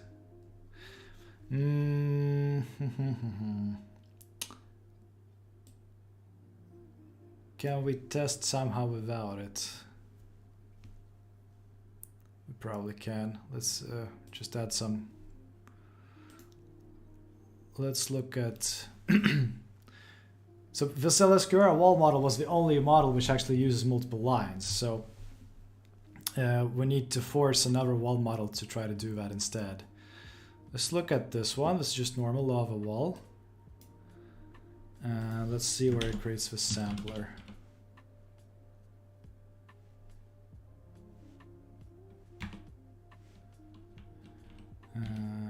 It's probably creating the sampler in the...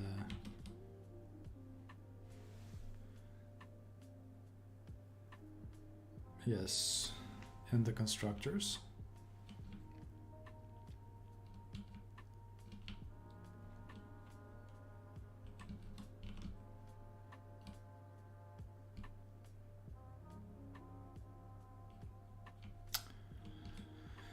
Yeah, exactly. So it's single cell sampler here. Ah, this is pretty annoying. This is pretty annoying. It seems like the universe is forcing us to actually write a test. The problem is I don't actually have gtest installed, so we'll have to do that first. Although we'll have to like do that one way or another at some point. So maybe I'll just do that. So let's go for a Google test. We have to do that at some point, guys. So it's like speed test. No, Google test. There we go. Hopefully this is not going to be too much of a pain.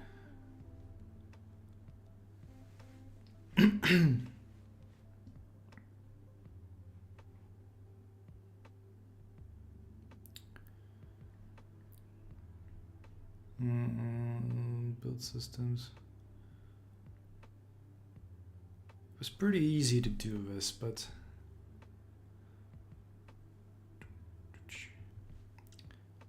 anyway, we gotta clone this first. That I know that much.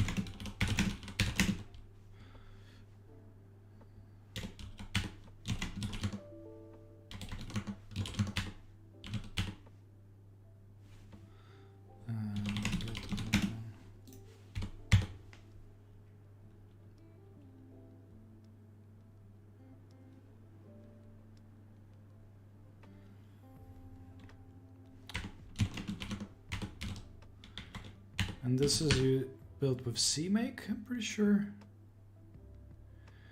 The only thing here was that we want to build it with the same compiler flags as we did OpenFOAM. And there was a trick to that, but I forgot it, of course. But I think I know where to find it.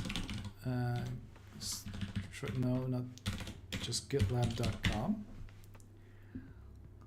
I'm going to sign in here.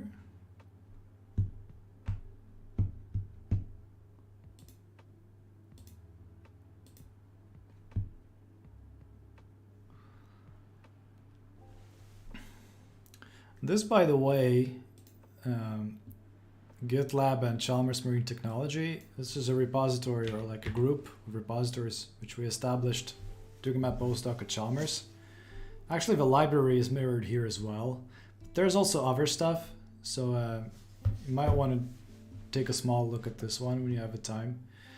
Right, and I think somewhere in their OpenFOAM recipes, I saved for myself how to do this. Let me see.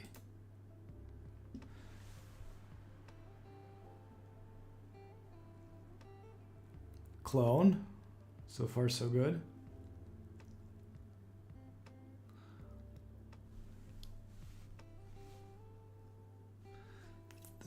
But there was a simpler, but okay. Let's follow this.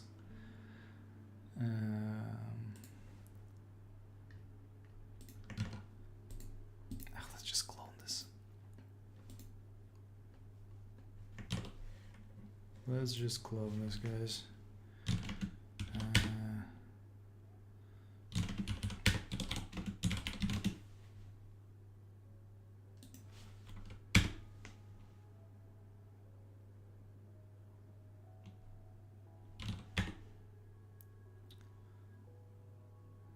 What is this?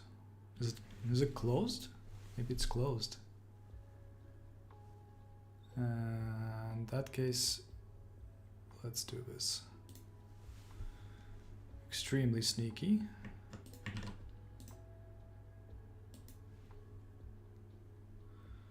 And we're gonna go software.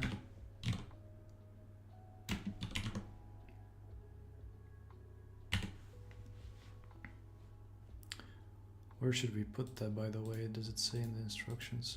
Okay, let's copy somewhere first. Get wmake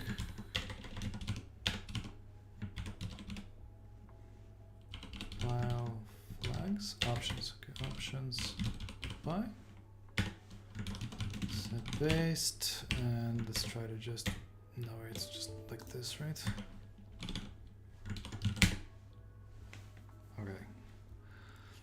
But the thing is, with the new .com versions, you can something like this. No, maybe we can see it in the help.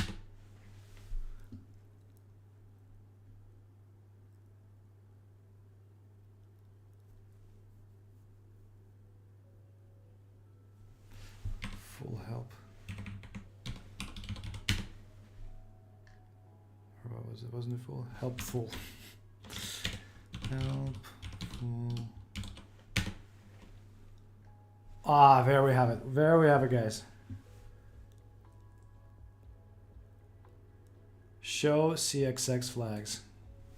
This is what we need. Bam. Where did they go? This is what we need. We want to pass these flags to the compiler of Google test. So we're not going to follow this little memo I have here to the syllable, but I think it's going to be useful anyway, because we, in the following,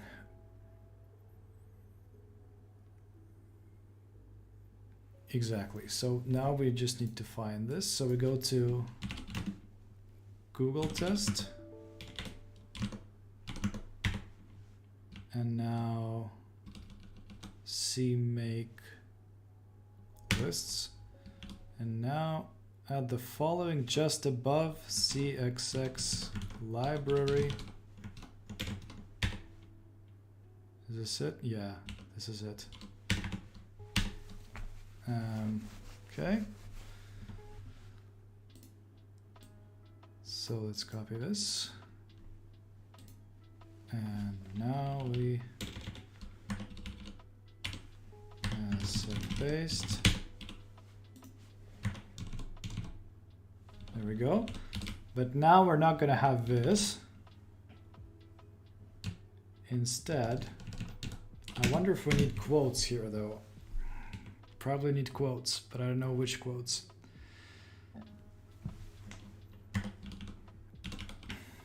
Error, cannot find.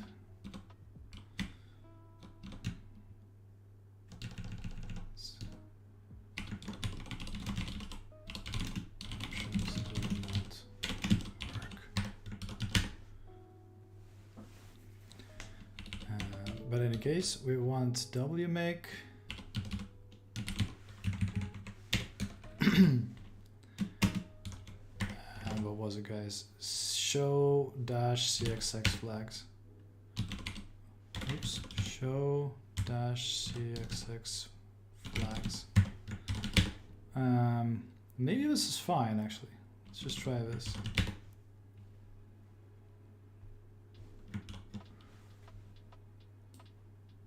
Do the same in Google Mock, okay.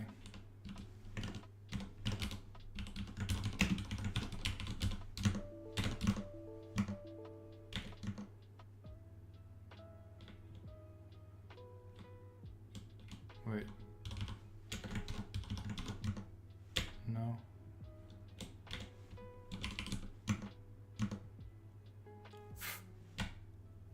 We don't have Google Mock? Maybe we don't have Google Mock, hold on.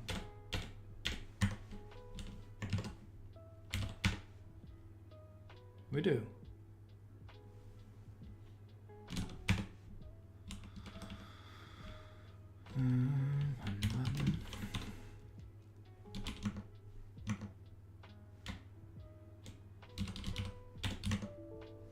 What's happening here? Something's happening here.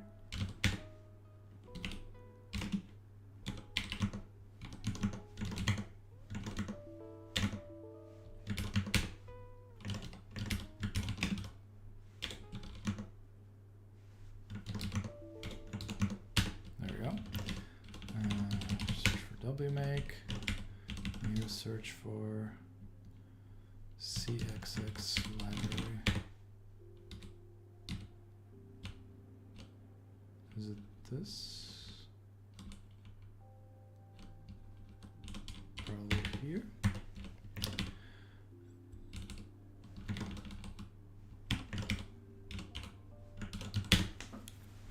All right, here goes nothing.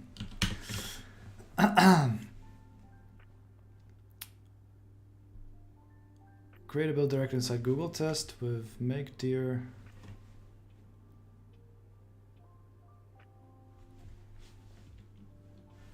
Okay.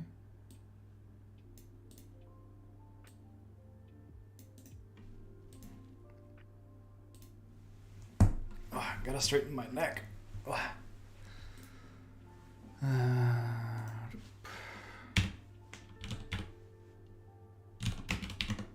now we go there. And now we run this.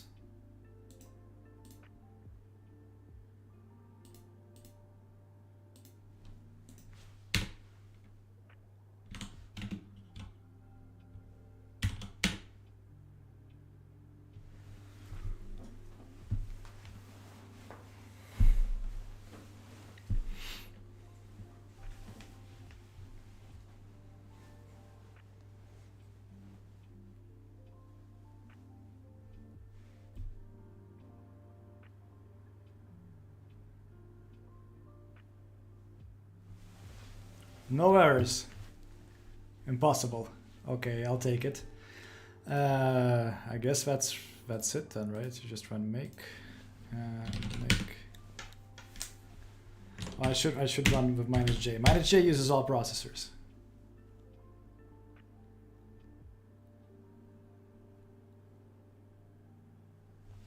Incredible. Incredible. And then it wants me to cp this to foam user libin. Yeah, that makes sense. So this is the libraries, right? And as you know, OpenFOAM looks into this, well, among other folders, looks into this one for shared libraries, foam user libin. So we're just going to copy everything we generated to foam user libin. Bam. Awesome. I think there was one more thing that until we can use this, I think that I have to set an environmental variable for where to find the header files for the Google test. Let me see here. I'm gonna look into tests, make options maybe. No files. Yeah, there we go. gtest_dir. All right, so this gtest_dir should point us to just to this, I think, because then, okay, Google test include, and we're already here. We have a bunch of H files, I guess. So no, here actually. Okay. Interesting. Yeah, exactly. So we just need to, so that WMake knows where our header files are, right? Otherwise, it's going to complain that it doesn't see the header files. So gtest_dir. I'm just going to go ahead and add it to my RC file.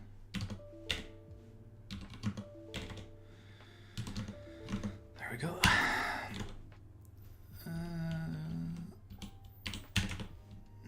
Export.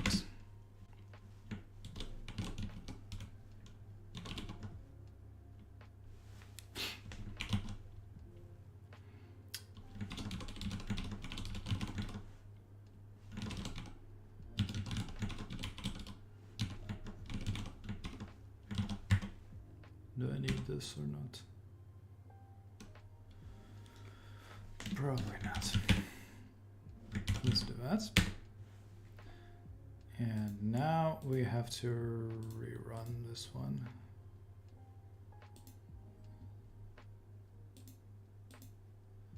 Put a new terminal. Oh no, that didn't close this. I have to kill. Yeah, there we go. Okay, now this is a fresh one. So let's see if we can echo gtest_dir. Yeah. Nice. So now we can go to tests. And now we can try to run WMake. God help us all.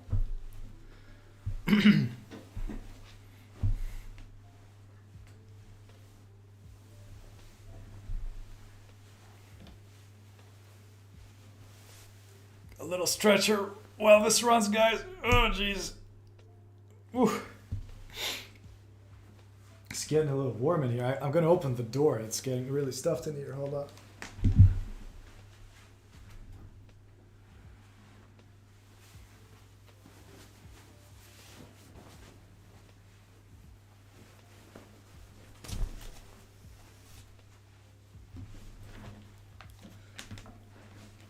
My PC acts as a heater.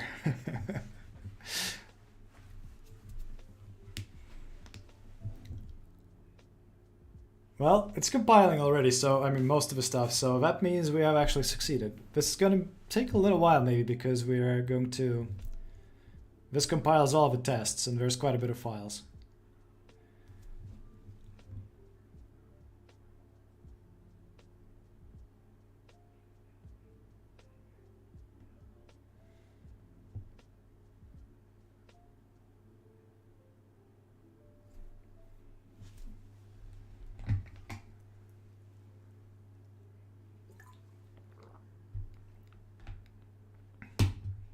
Cool.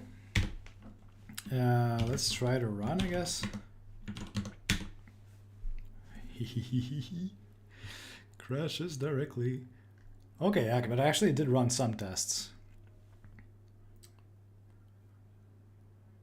It did run some tests, that's good. This is how it looks like. If everything is fine, it runs the test, so you get this very nice output.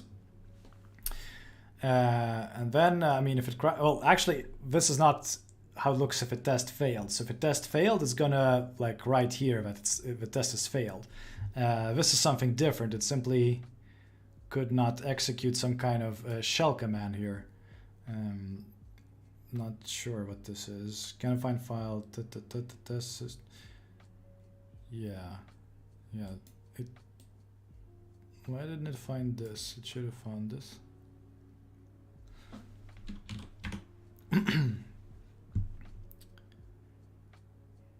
We sort of got to fix this, otherwise, well, I mean, we can create like an isolated test so that we don't have to, so that we can ignore the other tests. But I think it's better to just fix this maybe. Let's see. So it's for samplers, because actually we're gonna probably end up testing the sampler as well. So, is it in here?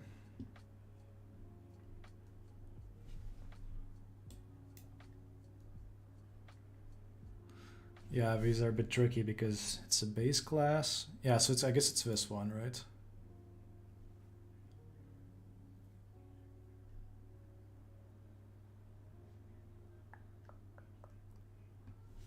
Six tests from sampler. Yeah.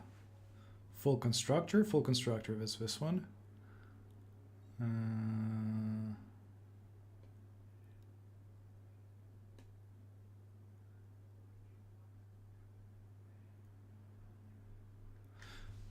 Oh, I think actually it's probably here. Or where is the copying?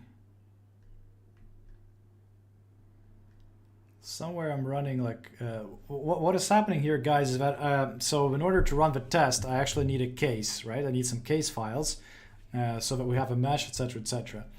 And somewhere I'm copying over that little channel flow test case into the folder with the test and delete it afterwards. I remember distinctly that I do that stuff, but I don't remember where this happens actually.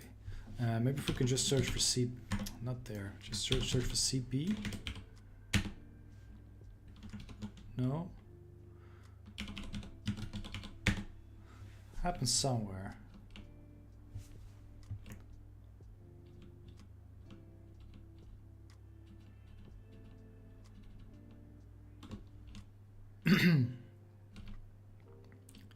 Because at this point it already creates the mesh and everything.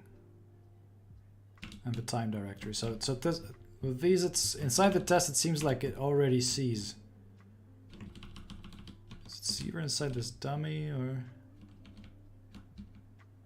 The reason why we need a dummy class is because the sampler class is a base. It's an abstract class, so we can't actually create the instance of the sampler class.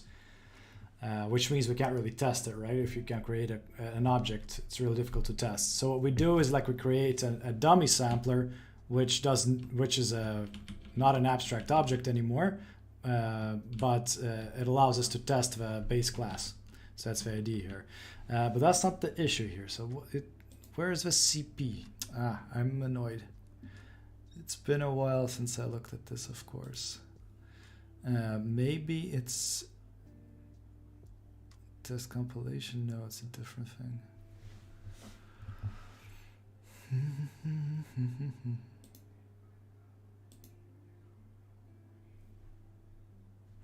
Honestly, I could just use this, right?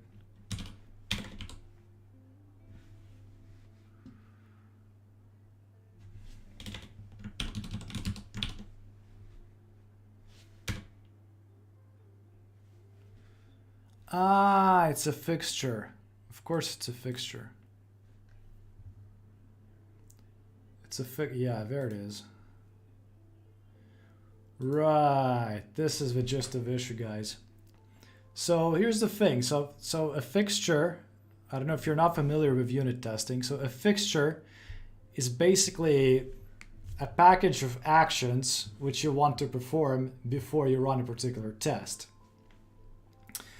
And in this case, I want to copy over these case files before I run the test, right? So I create an associated fixture. I honestly don't remember how this is done anymore, but basically, I mean, it's just some convenience functions here I see, and then this is like a class which, okay, I see. So I have like a channel flow class, and in the constructor I just copy these things. Now the reason this doesn't work, guys, is because this variable is not set. So this variable is supposed to point to the base directory where I have downloaded my code. So I just have to add this to the zhrc here. Let's see.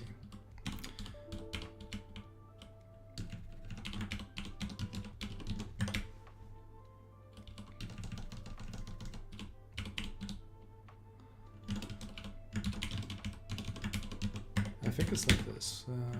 Double check.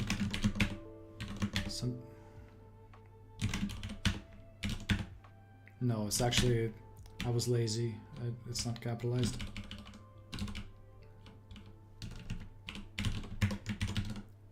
This is it. And now, unfortunately, we have to kill this one as well. And now we add a new one.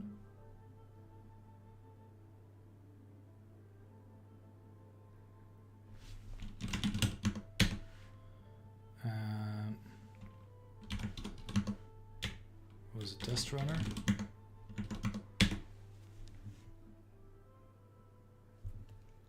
There we go.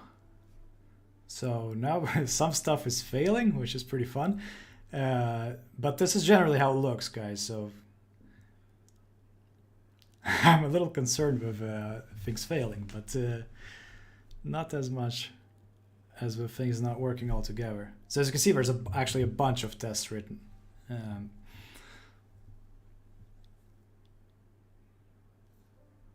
Sometimes there's like extra output, which is not possible to avoid. Cool. So then it gives you like a summary. So it's 130 tests passed. So I have 145 tests in total from 19 test suits, which we ran in about, 3 seconds? No, it has to be, was it 3 or 30? And then 130 of those passed and 15 did not pass. And those are listed below. I'm not so concerned about these because this is sort of work in progress here, but what on earth happened to the laws of the wall? I have no idea. But that's sort of, we'll leave that for another day. We'll leave that for another day. And we just continue with, we're going to focus on the Selffinders.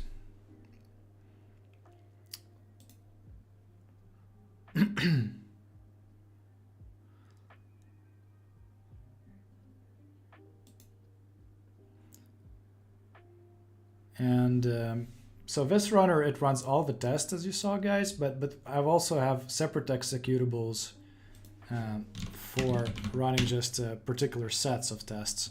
I don't know if there's maybe a better way to organize this, but this is how I did it. So we're going to compile it. No, wait. Yeah, this is good. I'm going to compile this.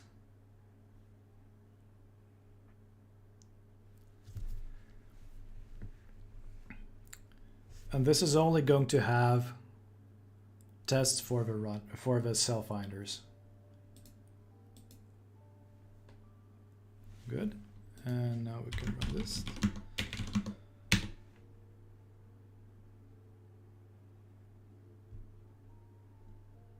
Okay, so actually everything passes here, despite the fact that, I mean, it's spitting out some foam warnings, but that doesn't mean that things are bad necessarily, because this can be controlled failures, right? So in some cases we want, we actually want to invoke a bad state in which our test is going to fail, and we have to check that it actually fails, because we had all those if-else, right, for different types of conditions. So some of them were weird, like for example, H was negative, right? So the user made a mistake. So we need to spit out some foam warnings to the user that actually a mistake was made. And this is, for example, here we see that we hit the opposite face of a boundary. So probably the test was checking that, I hope. So this all looks pretty good. But we should actually look at what the tests are. So if you remember, guys, I was concerned about this statement of continue, and I want to get to the bottom of that, and then we can write the test for the multi-cell sampling.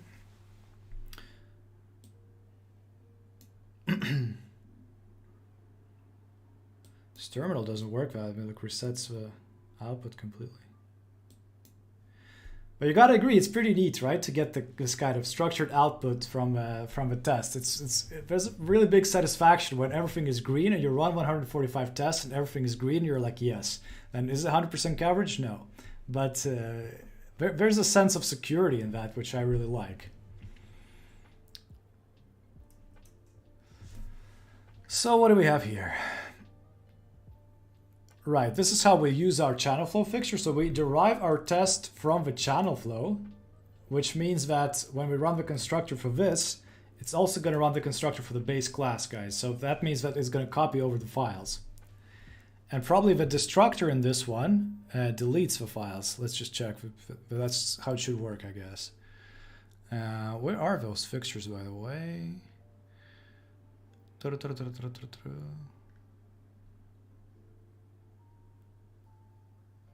Maybe in helpers? No, helpers is in everything.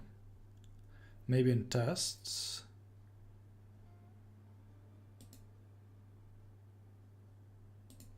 Let's just search. I forget it's really nice, like it searches through everything here, so it's like actually pretty good. Fixtures.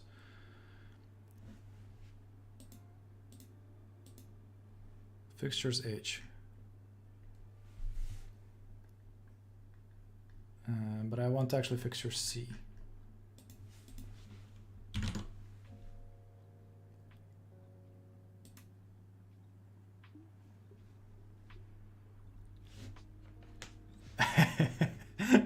Yes, but yes, Alexander, you better be sure that they pass. And then the problem with the strategy is that you get anxiety for adding new stuff. Because the tests are gonna fail first. In fact, there's this.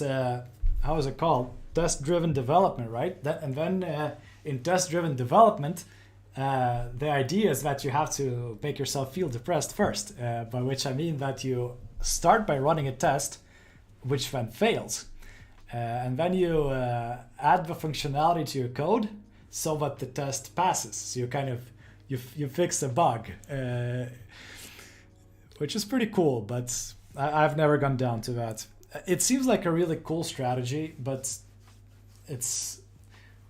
I think like it's a very robust strategy, but it just takes too much time. Like even the setup that I have, there's a very considerable time overhead for all of this. I mean, you're seeing it right now, basically, right? We're going to write the tests and everything. Instead, we could have just, you know, quickly patch something together, add some info statements. We're going to do that as well. But in fact, that was my original intention with that channel flow case, but then it sort of got screwed over. What is happening here? I want test samplers, so it should be in tests. Should simply be in test, guys.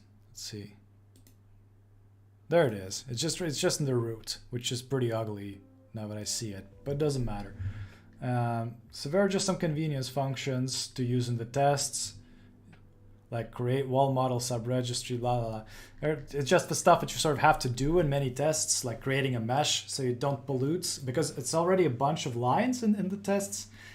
So you want to sort of contract that, so it's just a bunch of convenience functions. But I feel like I've been stupid. I actually want the .h file, right? Because this is where it is. Yeah, exactly. So in the destructor of a channel flow, which is itself derived, so this is sort of a test itself by construction, let's say. So it's derived from a test, and the constructor copies files and the destructor deletes files. It is a bit scary to have like test delete stuff, but I think this is controlled enough to not make any bad things happen. Right, so where were we? Now we want to go to our crawling test cell. Yes, just crawling Selffinders. So that's why we derived it from channel flow, because we want to pull over those files.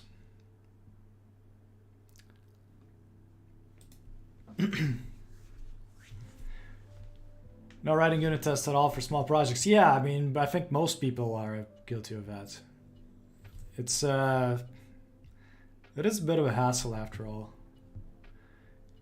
It's particularly a big hassle in the case of OpenFOAM though, because like you have to create all, like just to test my little sampler, so much is needed. Like I don't really think this actually even classifies as a unit test, strictly speaking. Because in a unit test, you only have to engage with your particular functionality in one test. That's why it's a unit test. I am strictly speaking really not doing that, because in order to test anything, I need to first of all create a mesh, right? So already there's all the associated gigantic amount of classes, not written by me, but still are involved. So it's not longer isolated, in fact. So these are not really unit tests, even though I call them that. But I mean, this is as good as I can do. And if I want to do that properly, then one has to do these mocks. So and what a mock is, like a mock object is not a real object, but you basically created a class which acts as a particular object that you want to substitute would act in the particular situation that you want to test.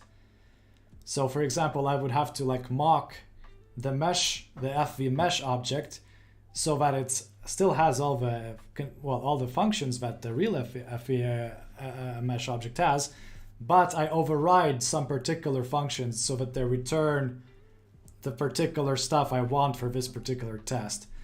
But that would just take so much time that it's yeah.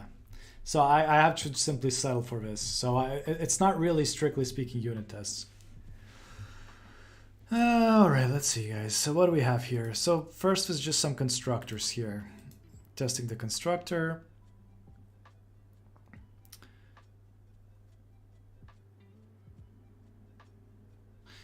Do I plan to show an application of your library? Do you mean like what do you mean by show an application? Like a case or something, or?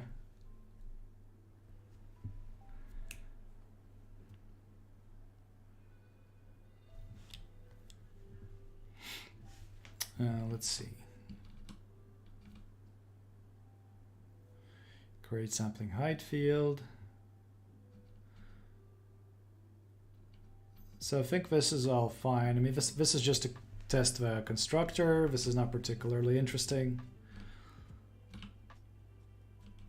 Find index-based bottom wall. Okay, so here I guess we're going to test when h is an index.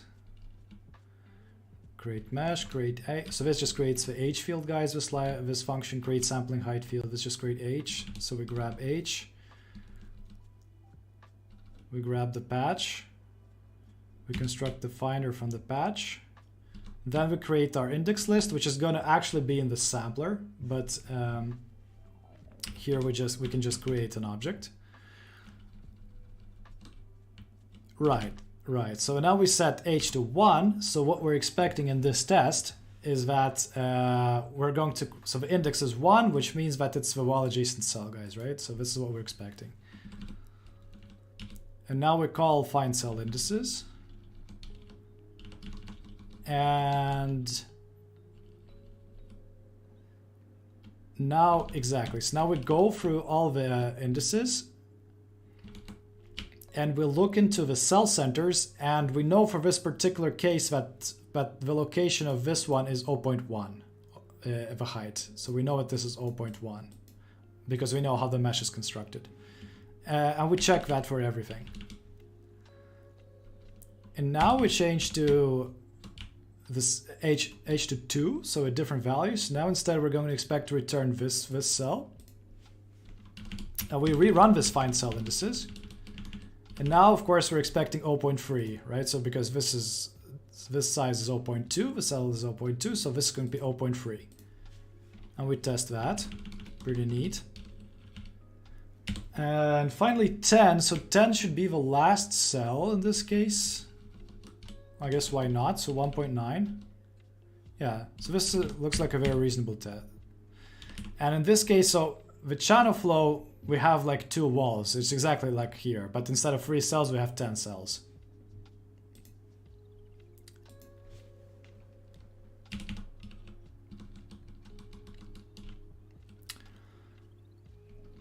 So now find index based from top wall. So now we're going to start from top instead. Right, so we can grab the top patch instead, and then we do the exact same thing, I suppose. So 1, 1.9. Then the second, then we get 1.7. And finally the 10th, and now we arrive to this point, right? So the 10th cell from the top, 0.1. Looks very reasonable. Now we have index-based invalid index. Okay, so that's basically when we supply some kind of garbage into h. Yeah, so we set h to -1. So in this case, what we're expecting is that it's going to revert to using the wall adjacent cell, guys, right? Let's see. Exactly. So it says we're grabbing the top wall. We expect the wall adjacent cell to be at distance, at the wall normal location of 1.9. So we see we check the index 1 coordinate, so that's the wall normal coordinate. Nice. So we check for that. Now we check find index based to large index. Okay, so for example, in this case, we could, yeah, so we set index 100, but there's not 100 cells in the mesh in the wall normal direction. So this, what does this do? This also defaults to wall adjacent, I guess. Yeah. So we check for that. And now we start from a... No, wait, no, actually I'm wrong. No, that does not do that. This just, so we start from the top wall. So we're going to go as far as we can. So we're not going to be able to go 100, but we're going to be able to go 10, right? So that's to 0.1. Nice. And here comes the distance based. And I guess since the test passed, probably that continue makes sense that I was not happy with, but can return to it later. But anyway, so we grab the bottom patch. And then now we set it to actually a value, right? So 0.1, and we expect the same value to appear here. Because now this is our h by index, and we set it to false. So exactly the same thing. So now 0.32, and 0.32 does not match with a cell center, right? So 0.32 is somewhere here. So what we expect is that it's going to snap to 0.3. And exactly, so this is what we expect. And the same thing at 1.9, that's the last cell.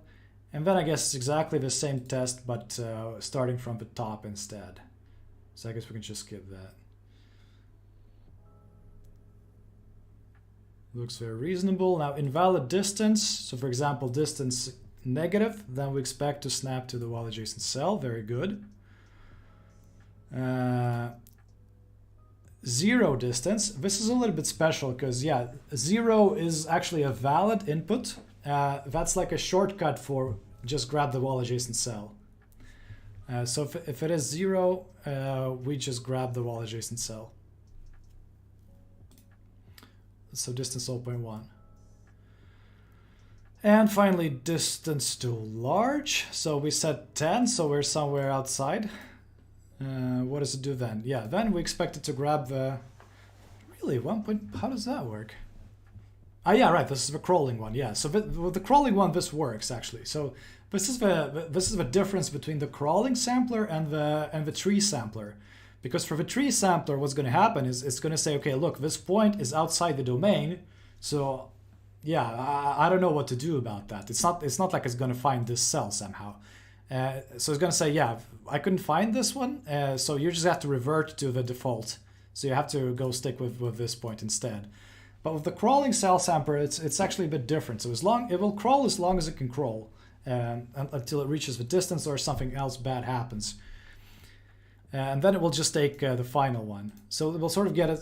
The important point is to document this well, actually, in the documentation, because it's a little bit inconsistent in some sense. But I think this makes more sense generally, that it tries as best as it can. Yeah, well, this is cool. I'm totally happy with these tests, actually. Now...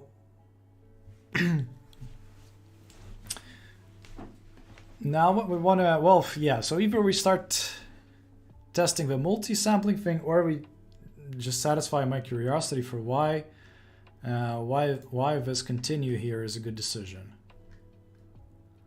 And I mean this continue.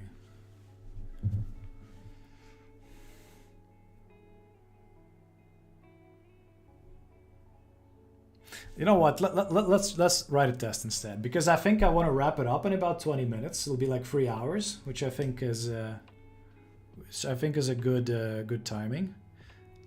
But let's write a test or one or two and to see them fail, to come to the conclusion that all the code we wrote is completely incorrect. So we have a reason to stream one more time, right, guys? Let's see. I want to go to the tests, mine tests. No. There we go, tests. So now what we want to do is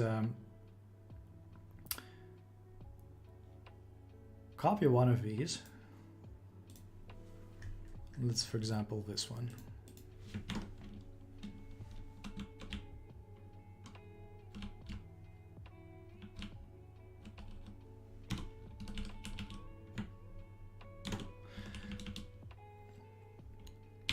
But yeah, Alexander, if you meant like showing case, like a case or things like that, or how to set up the case, I am planning to do that in my YouTube videos on well-modeled-LES. So the idea there is going to be looking at practical aspects in the next video. So I'm sort of done there with the theoretical part of that course.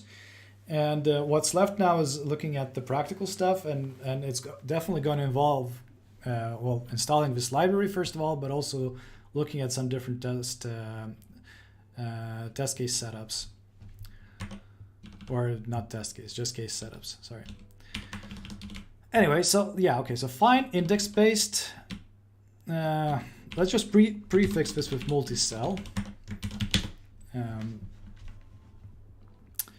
So this is all going to remain the same. And this actually is reasonable just to test the one index, index 1, which means there's going to have to, only be one index in each of the cell index arrays for each phase, which is redundant, but that's what we can test first. So the only difference here is that we have to create an index list, right?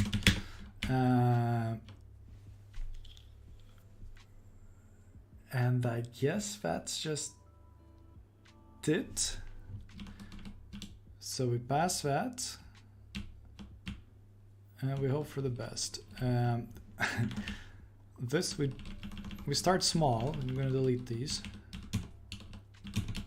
Just going to test that particular case first. What we want here is, first of all, we want to assert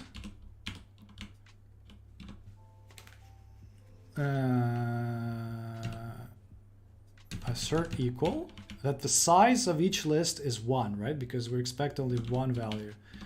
So index list y dot size is equal to 1.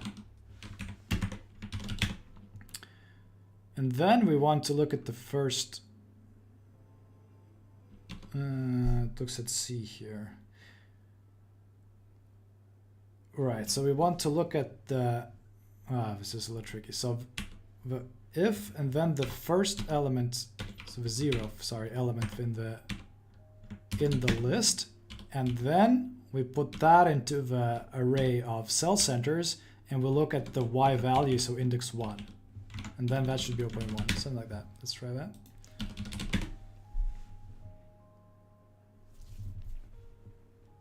Oopsie, oopsie.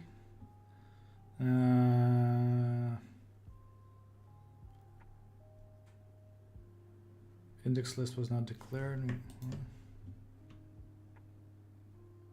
Oh, I messed up. Label list, and this remains, of course, this index list. See what happens. Still no bueno.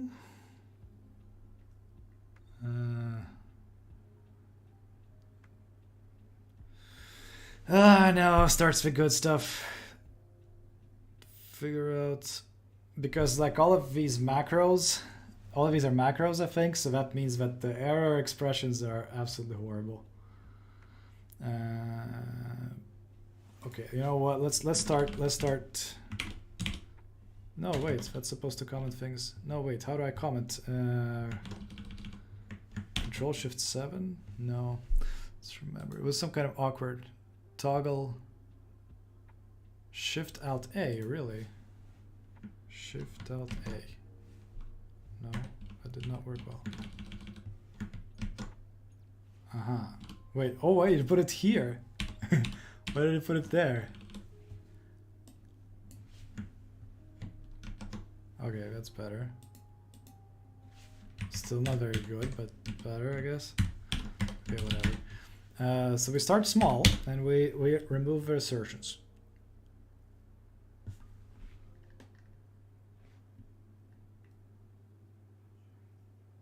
Okay, and just C, that's fine.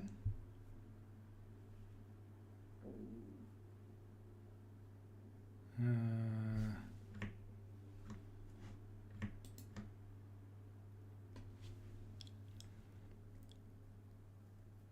goes.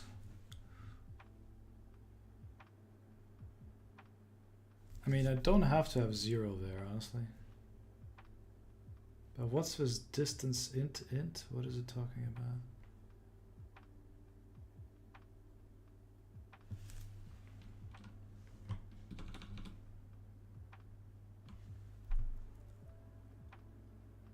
Oh, right, because this is a list, so like the way this works is this is the size of the list we're creating, and then this is an assignment to an individual element, but the individual element in the list is a list, so we cannot assign 0. Remove that. So now this is like a, not well initialized object really, but I guess it's fine, because we are going to resize and populate it later, hopefully. I hope, maybe this is fine actually, maybe this is completely fine. Let's see. Now back to the test. Yeah, I mean, we can run it,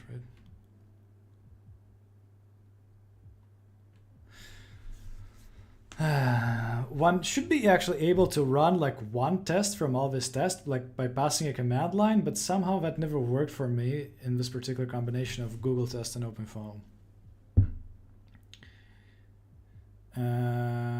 So what we're looking for here is the multi, it ends with a tree, unfortunately. So we have to sort of fish there.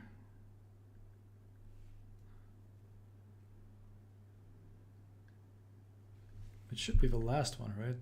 Multi-cell. Yeah, there it is. So it passed. Wow. Well, at least it doesn't crash when we construct the object and run the find cell indices. That's already something. Now let's see if it actually works. I forgot to recompile.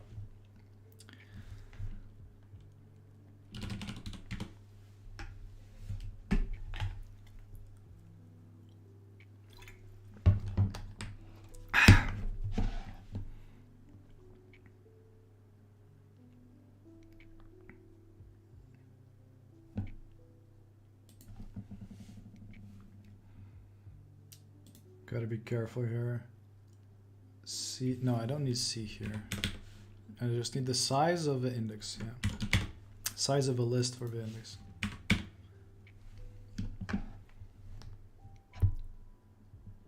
Just small mistakes. All right, there we go.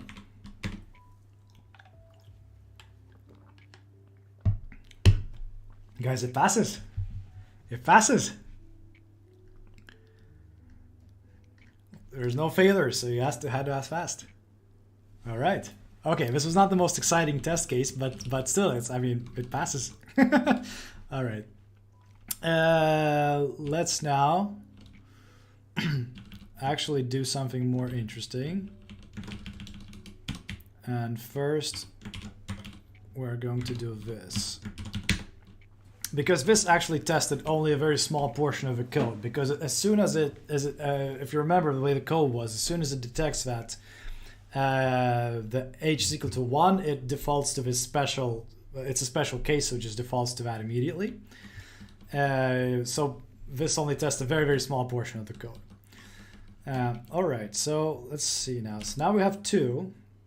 And in this case, what we are looking for is, first of all, the size of index should be 2. The first element should be 0.1, and then we should have a second element, so element number 1, with 0.3.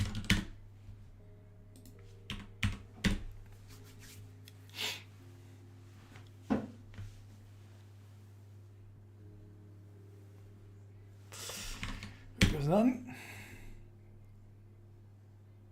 All right, it failed. It failed. Yeah, it's failed. But let's see what failed. Let's see. I should have a red one here somewhere. God. Scrolled up to, there we go. Expected equality of these values, 0.3 and 0.1. Okay. Okay. So for some reason we put the last value into the first index, which is not good. So we got to get back to our code. But the test is running as it should, so that's already very good, honestly. So this is it.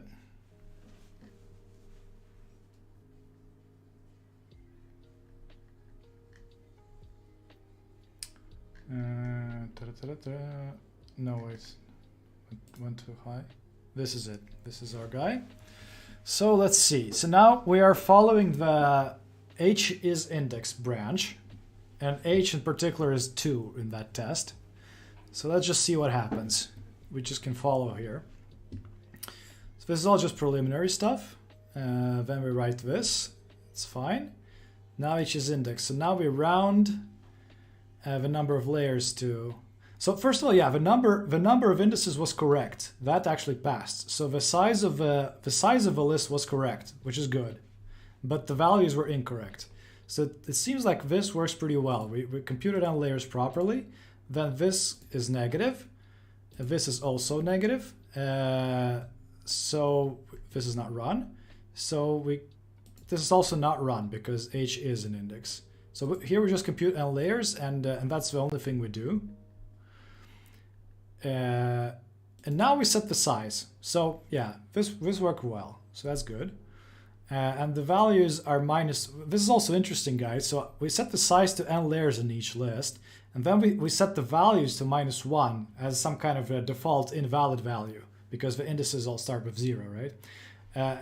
The good thing is we did not get -1. We got actually 0.1 instead, which is, or we got 0.3, sorry. It should have been 0.1, but so we did set some value, but it's just not the right value. Okay, so this all looks pretty standard. And now we're starting to row here. So this we do not encounter in this case, opposing face. We only consider two faces. So opposing face is not -1, and the opposing face is not a boundary case. That's what I meant to say. So these ifs do not concern us here. We can just skip. This is the good thing with these type of unit tests. You can just focus on a particular part of the code. Now we compute the distance. This is probably fine. I can't imagine this being wrong. Now this is if h is not an index, so we don't care about that. So now we search for this cell. This should work fine because this is exactly as in the single cell case. And now we have to look carefully what we're doing here. So now we reset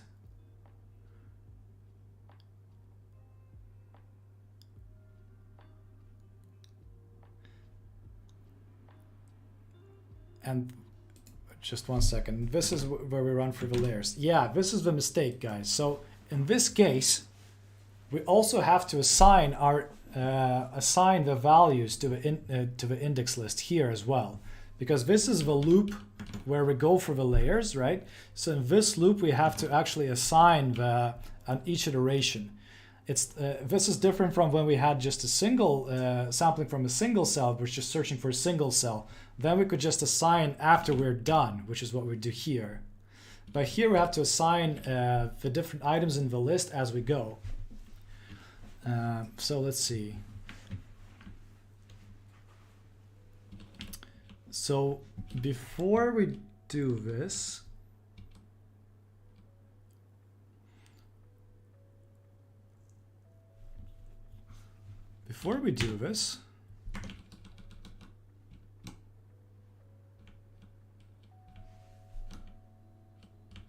oh yeah, and this is also, yeah, and guys, this explains the 0.3. So why 0.3? And the reason is because we just took the whole list. So remember, this is a list now, and we assigned it to one value, and we done that after we did the whole loop. So the last value in the loop was 0.3, corresponding to this cell, and then we just assigned that value to the whole list. So that's the reason why so now we've rediscovered our mistake. So the first thing is that we have to actually add one by one, and we do this here. Index list, batch face I, and then the value, which is layer, right, is start cell index. So this is a little retroactive. So I mean, in principle, we could do that in the beginning of the loop, honestly, as well. Right? Because we're always going to start, yeah, I mean, this is actually better. So we can go ahead and put that, we can put that here, right?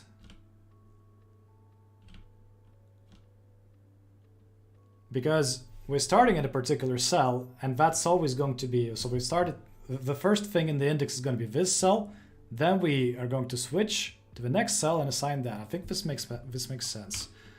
I think this makes sense. Oops, why did I not? No.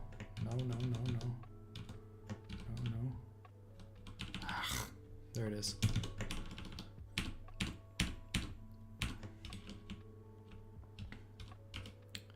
there.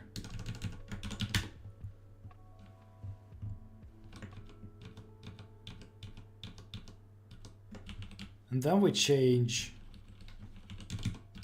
Then as we, yeah, here we change starting cell index is going to be the index of the next cell. Wait, so at the next iteration, we're going to assign the next cell. I think this makes perfect sense. But let's see. And this we simply remove, right? Because we assign as we go, honestly. We assign as we go. Let's see if this works. So first we have to recompile the library.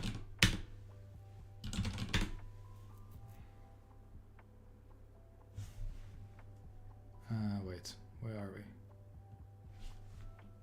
Where are we here? We're in the wrong place.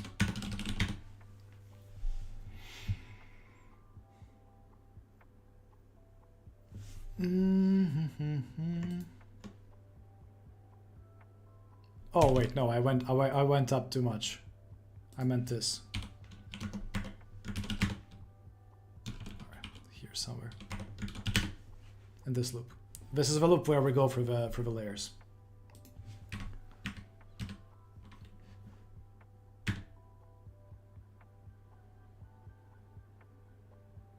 Alright. Switch to our terminal. And we just, do we have to recompile this? Maybe we have to. No, we don't.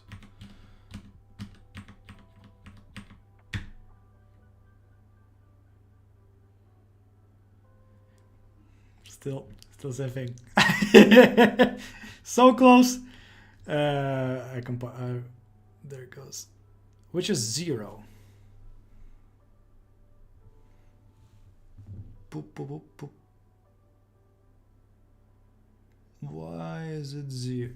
Ah, no, wait, no. C index. Hold on a second. Expectum equality. Yeah, so now, okay, guys. So now the first value went fine. So because the first value is 0.1, and that went well. But now we're looking at the second value of index 1, and we expect it to be 0.3, but we're getting a 0. So something.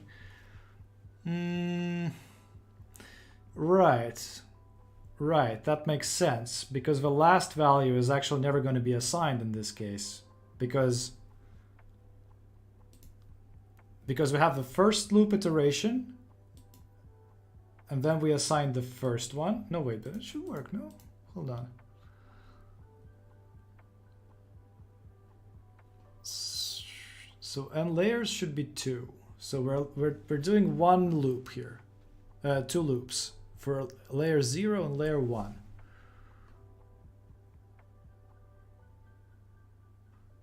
No, wait. No, we don't. No, we don't.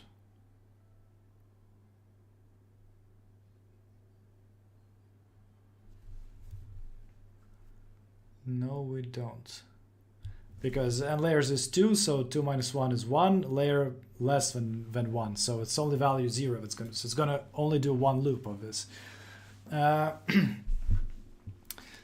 We can either change that, or we can simply say,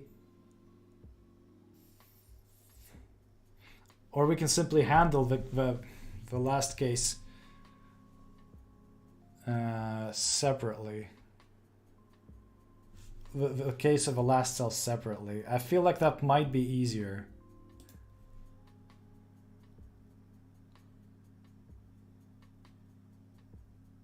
Because the thing is, we have to keep in mind how this works when H is not an index. So we might get into trouble later if we start messing around with things too much.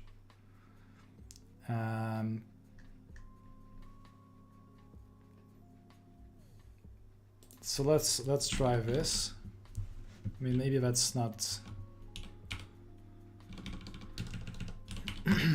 We'll see. What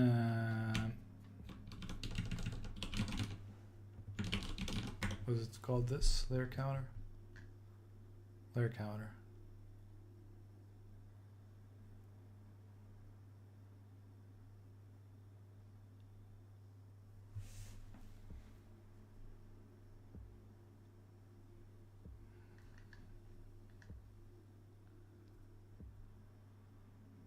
Yeah, this would be correct, right? 2B1. Yeah, let's try this.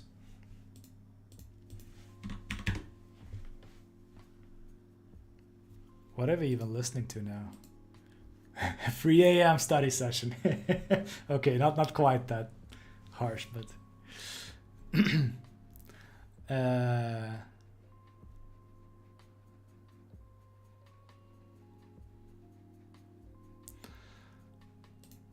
switch to 2.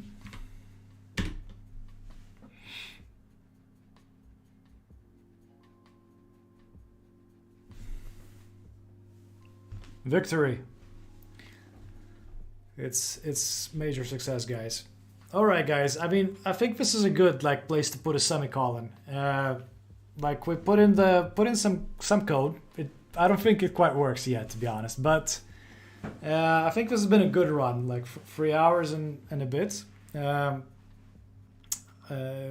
It's 6 p.m. now, so I think it's a good time to finish. Thank you very much for hanging with me. Especially those of you who have been here for 3 hours, it's really incredible. So I'm keen on continuing. I think this is pretty fun. It also keeps me honestly. It's not always. I mean, in some sense, the stream of course is a distraction compared to if I would just do this on my own. But on the other hand, it's really easy to concentrate and not start reading the news or reading I don't know, LinkedIn or Instagram, whatever. It's like you really just focus and do something for 3 hours. There's of course some nice interaction, but I think if you look at the netto, I think this is actually more effective in some sense than just working on my own. Oddly, it's more tiring, but it's also more fun. So I think it all pays up. Yeah, I'm trying to keep it civil, but honestly, it's been also you gotta admit it's been going pretty well. Like we haven't got like any horrible errors, so I think this I'm pretty happy with how it went in terms of the programming also. All right, guys, so keep tuned for the next streams. I'm not quite there to have some kind of regular schedule, but we'll see. I mean, but definitely I'm going to do more of this. So I hope we'll be in touch, and I wish you all a nice Wednesday time of the day wherever you are. For me, evening, but have a good one anyway.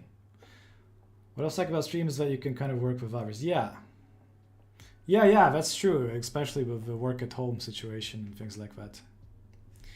All right, guys, gonna click the end stream now. See you.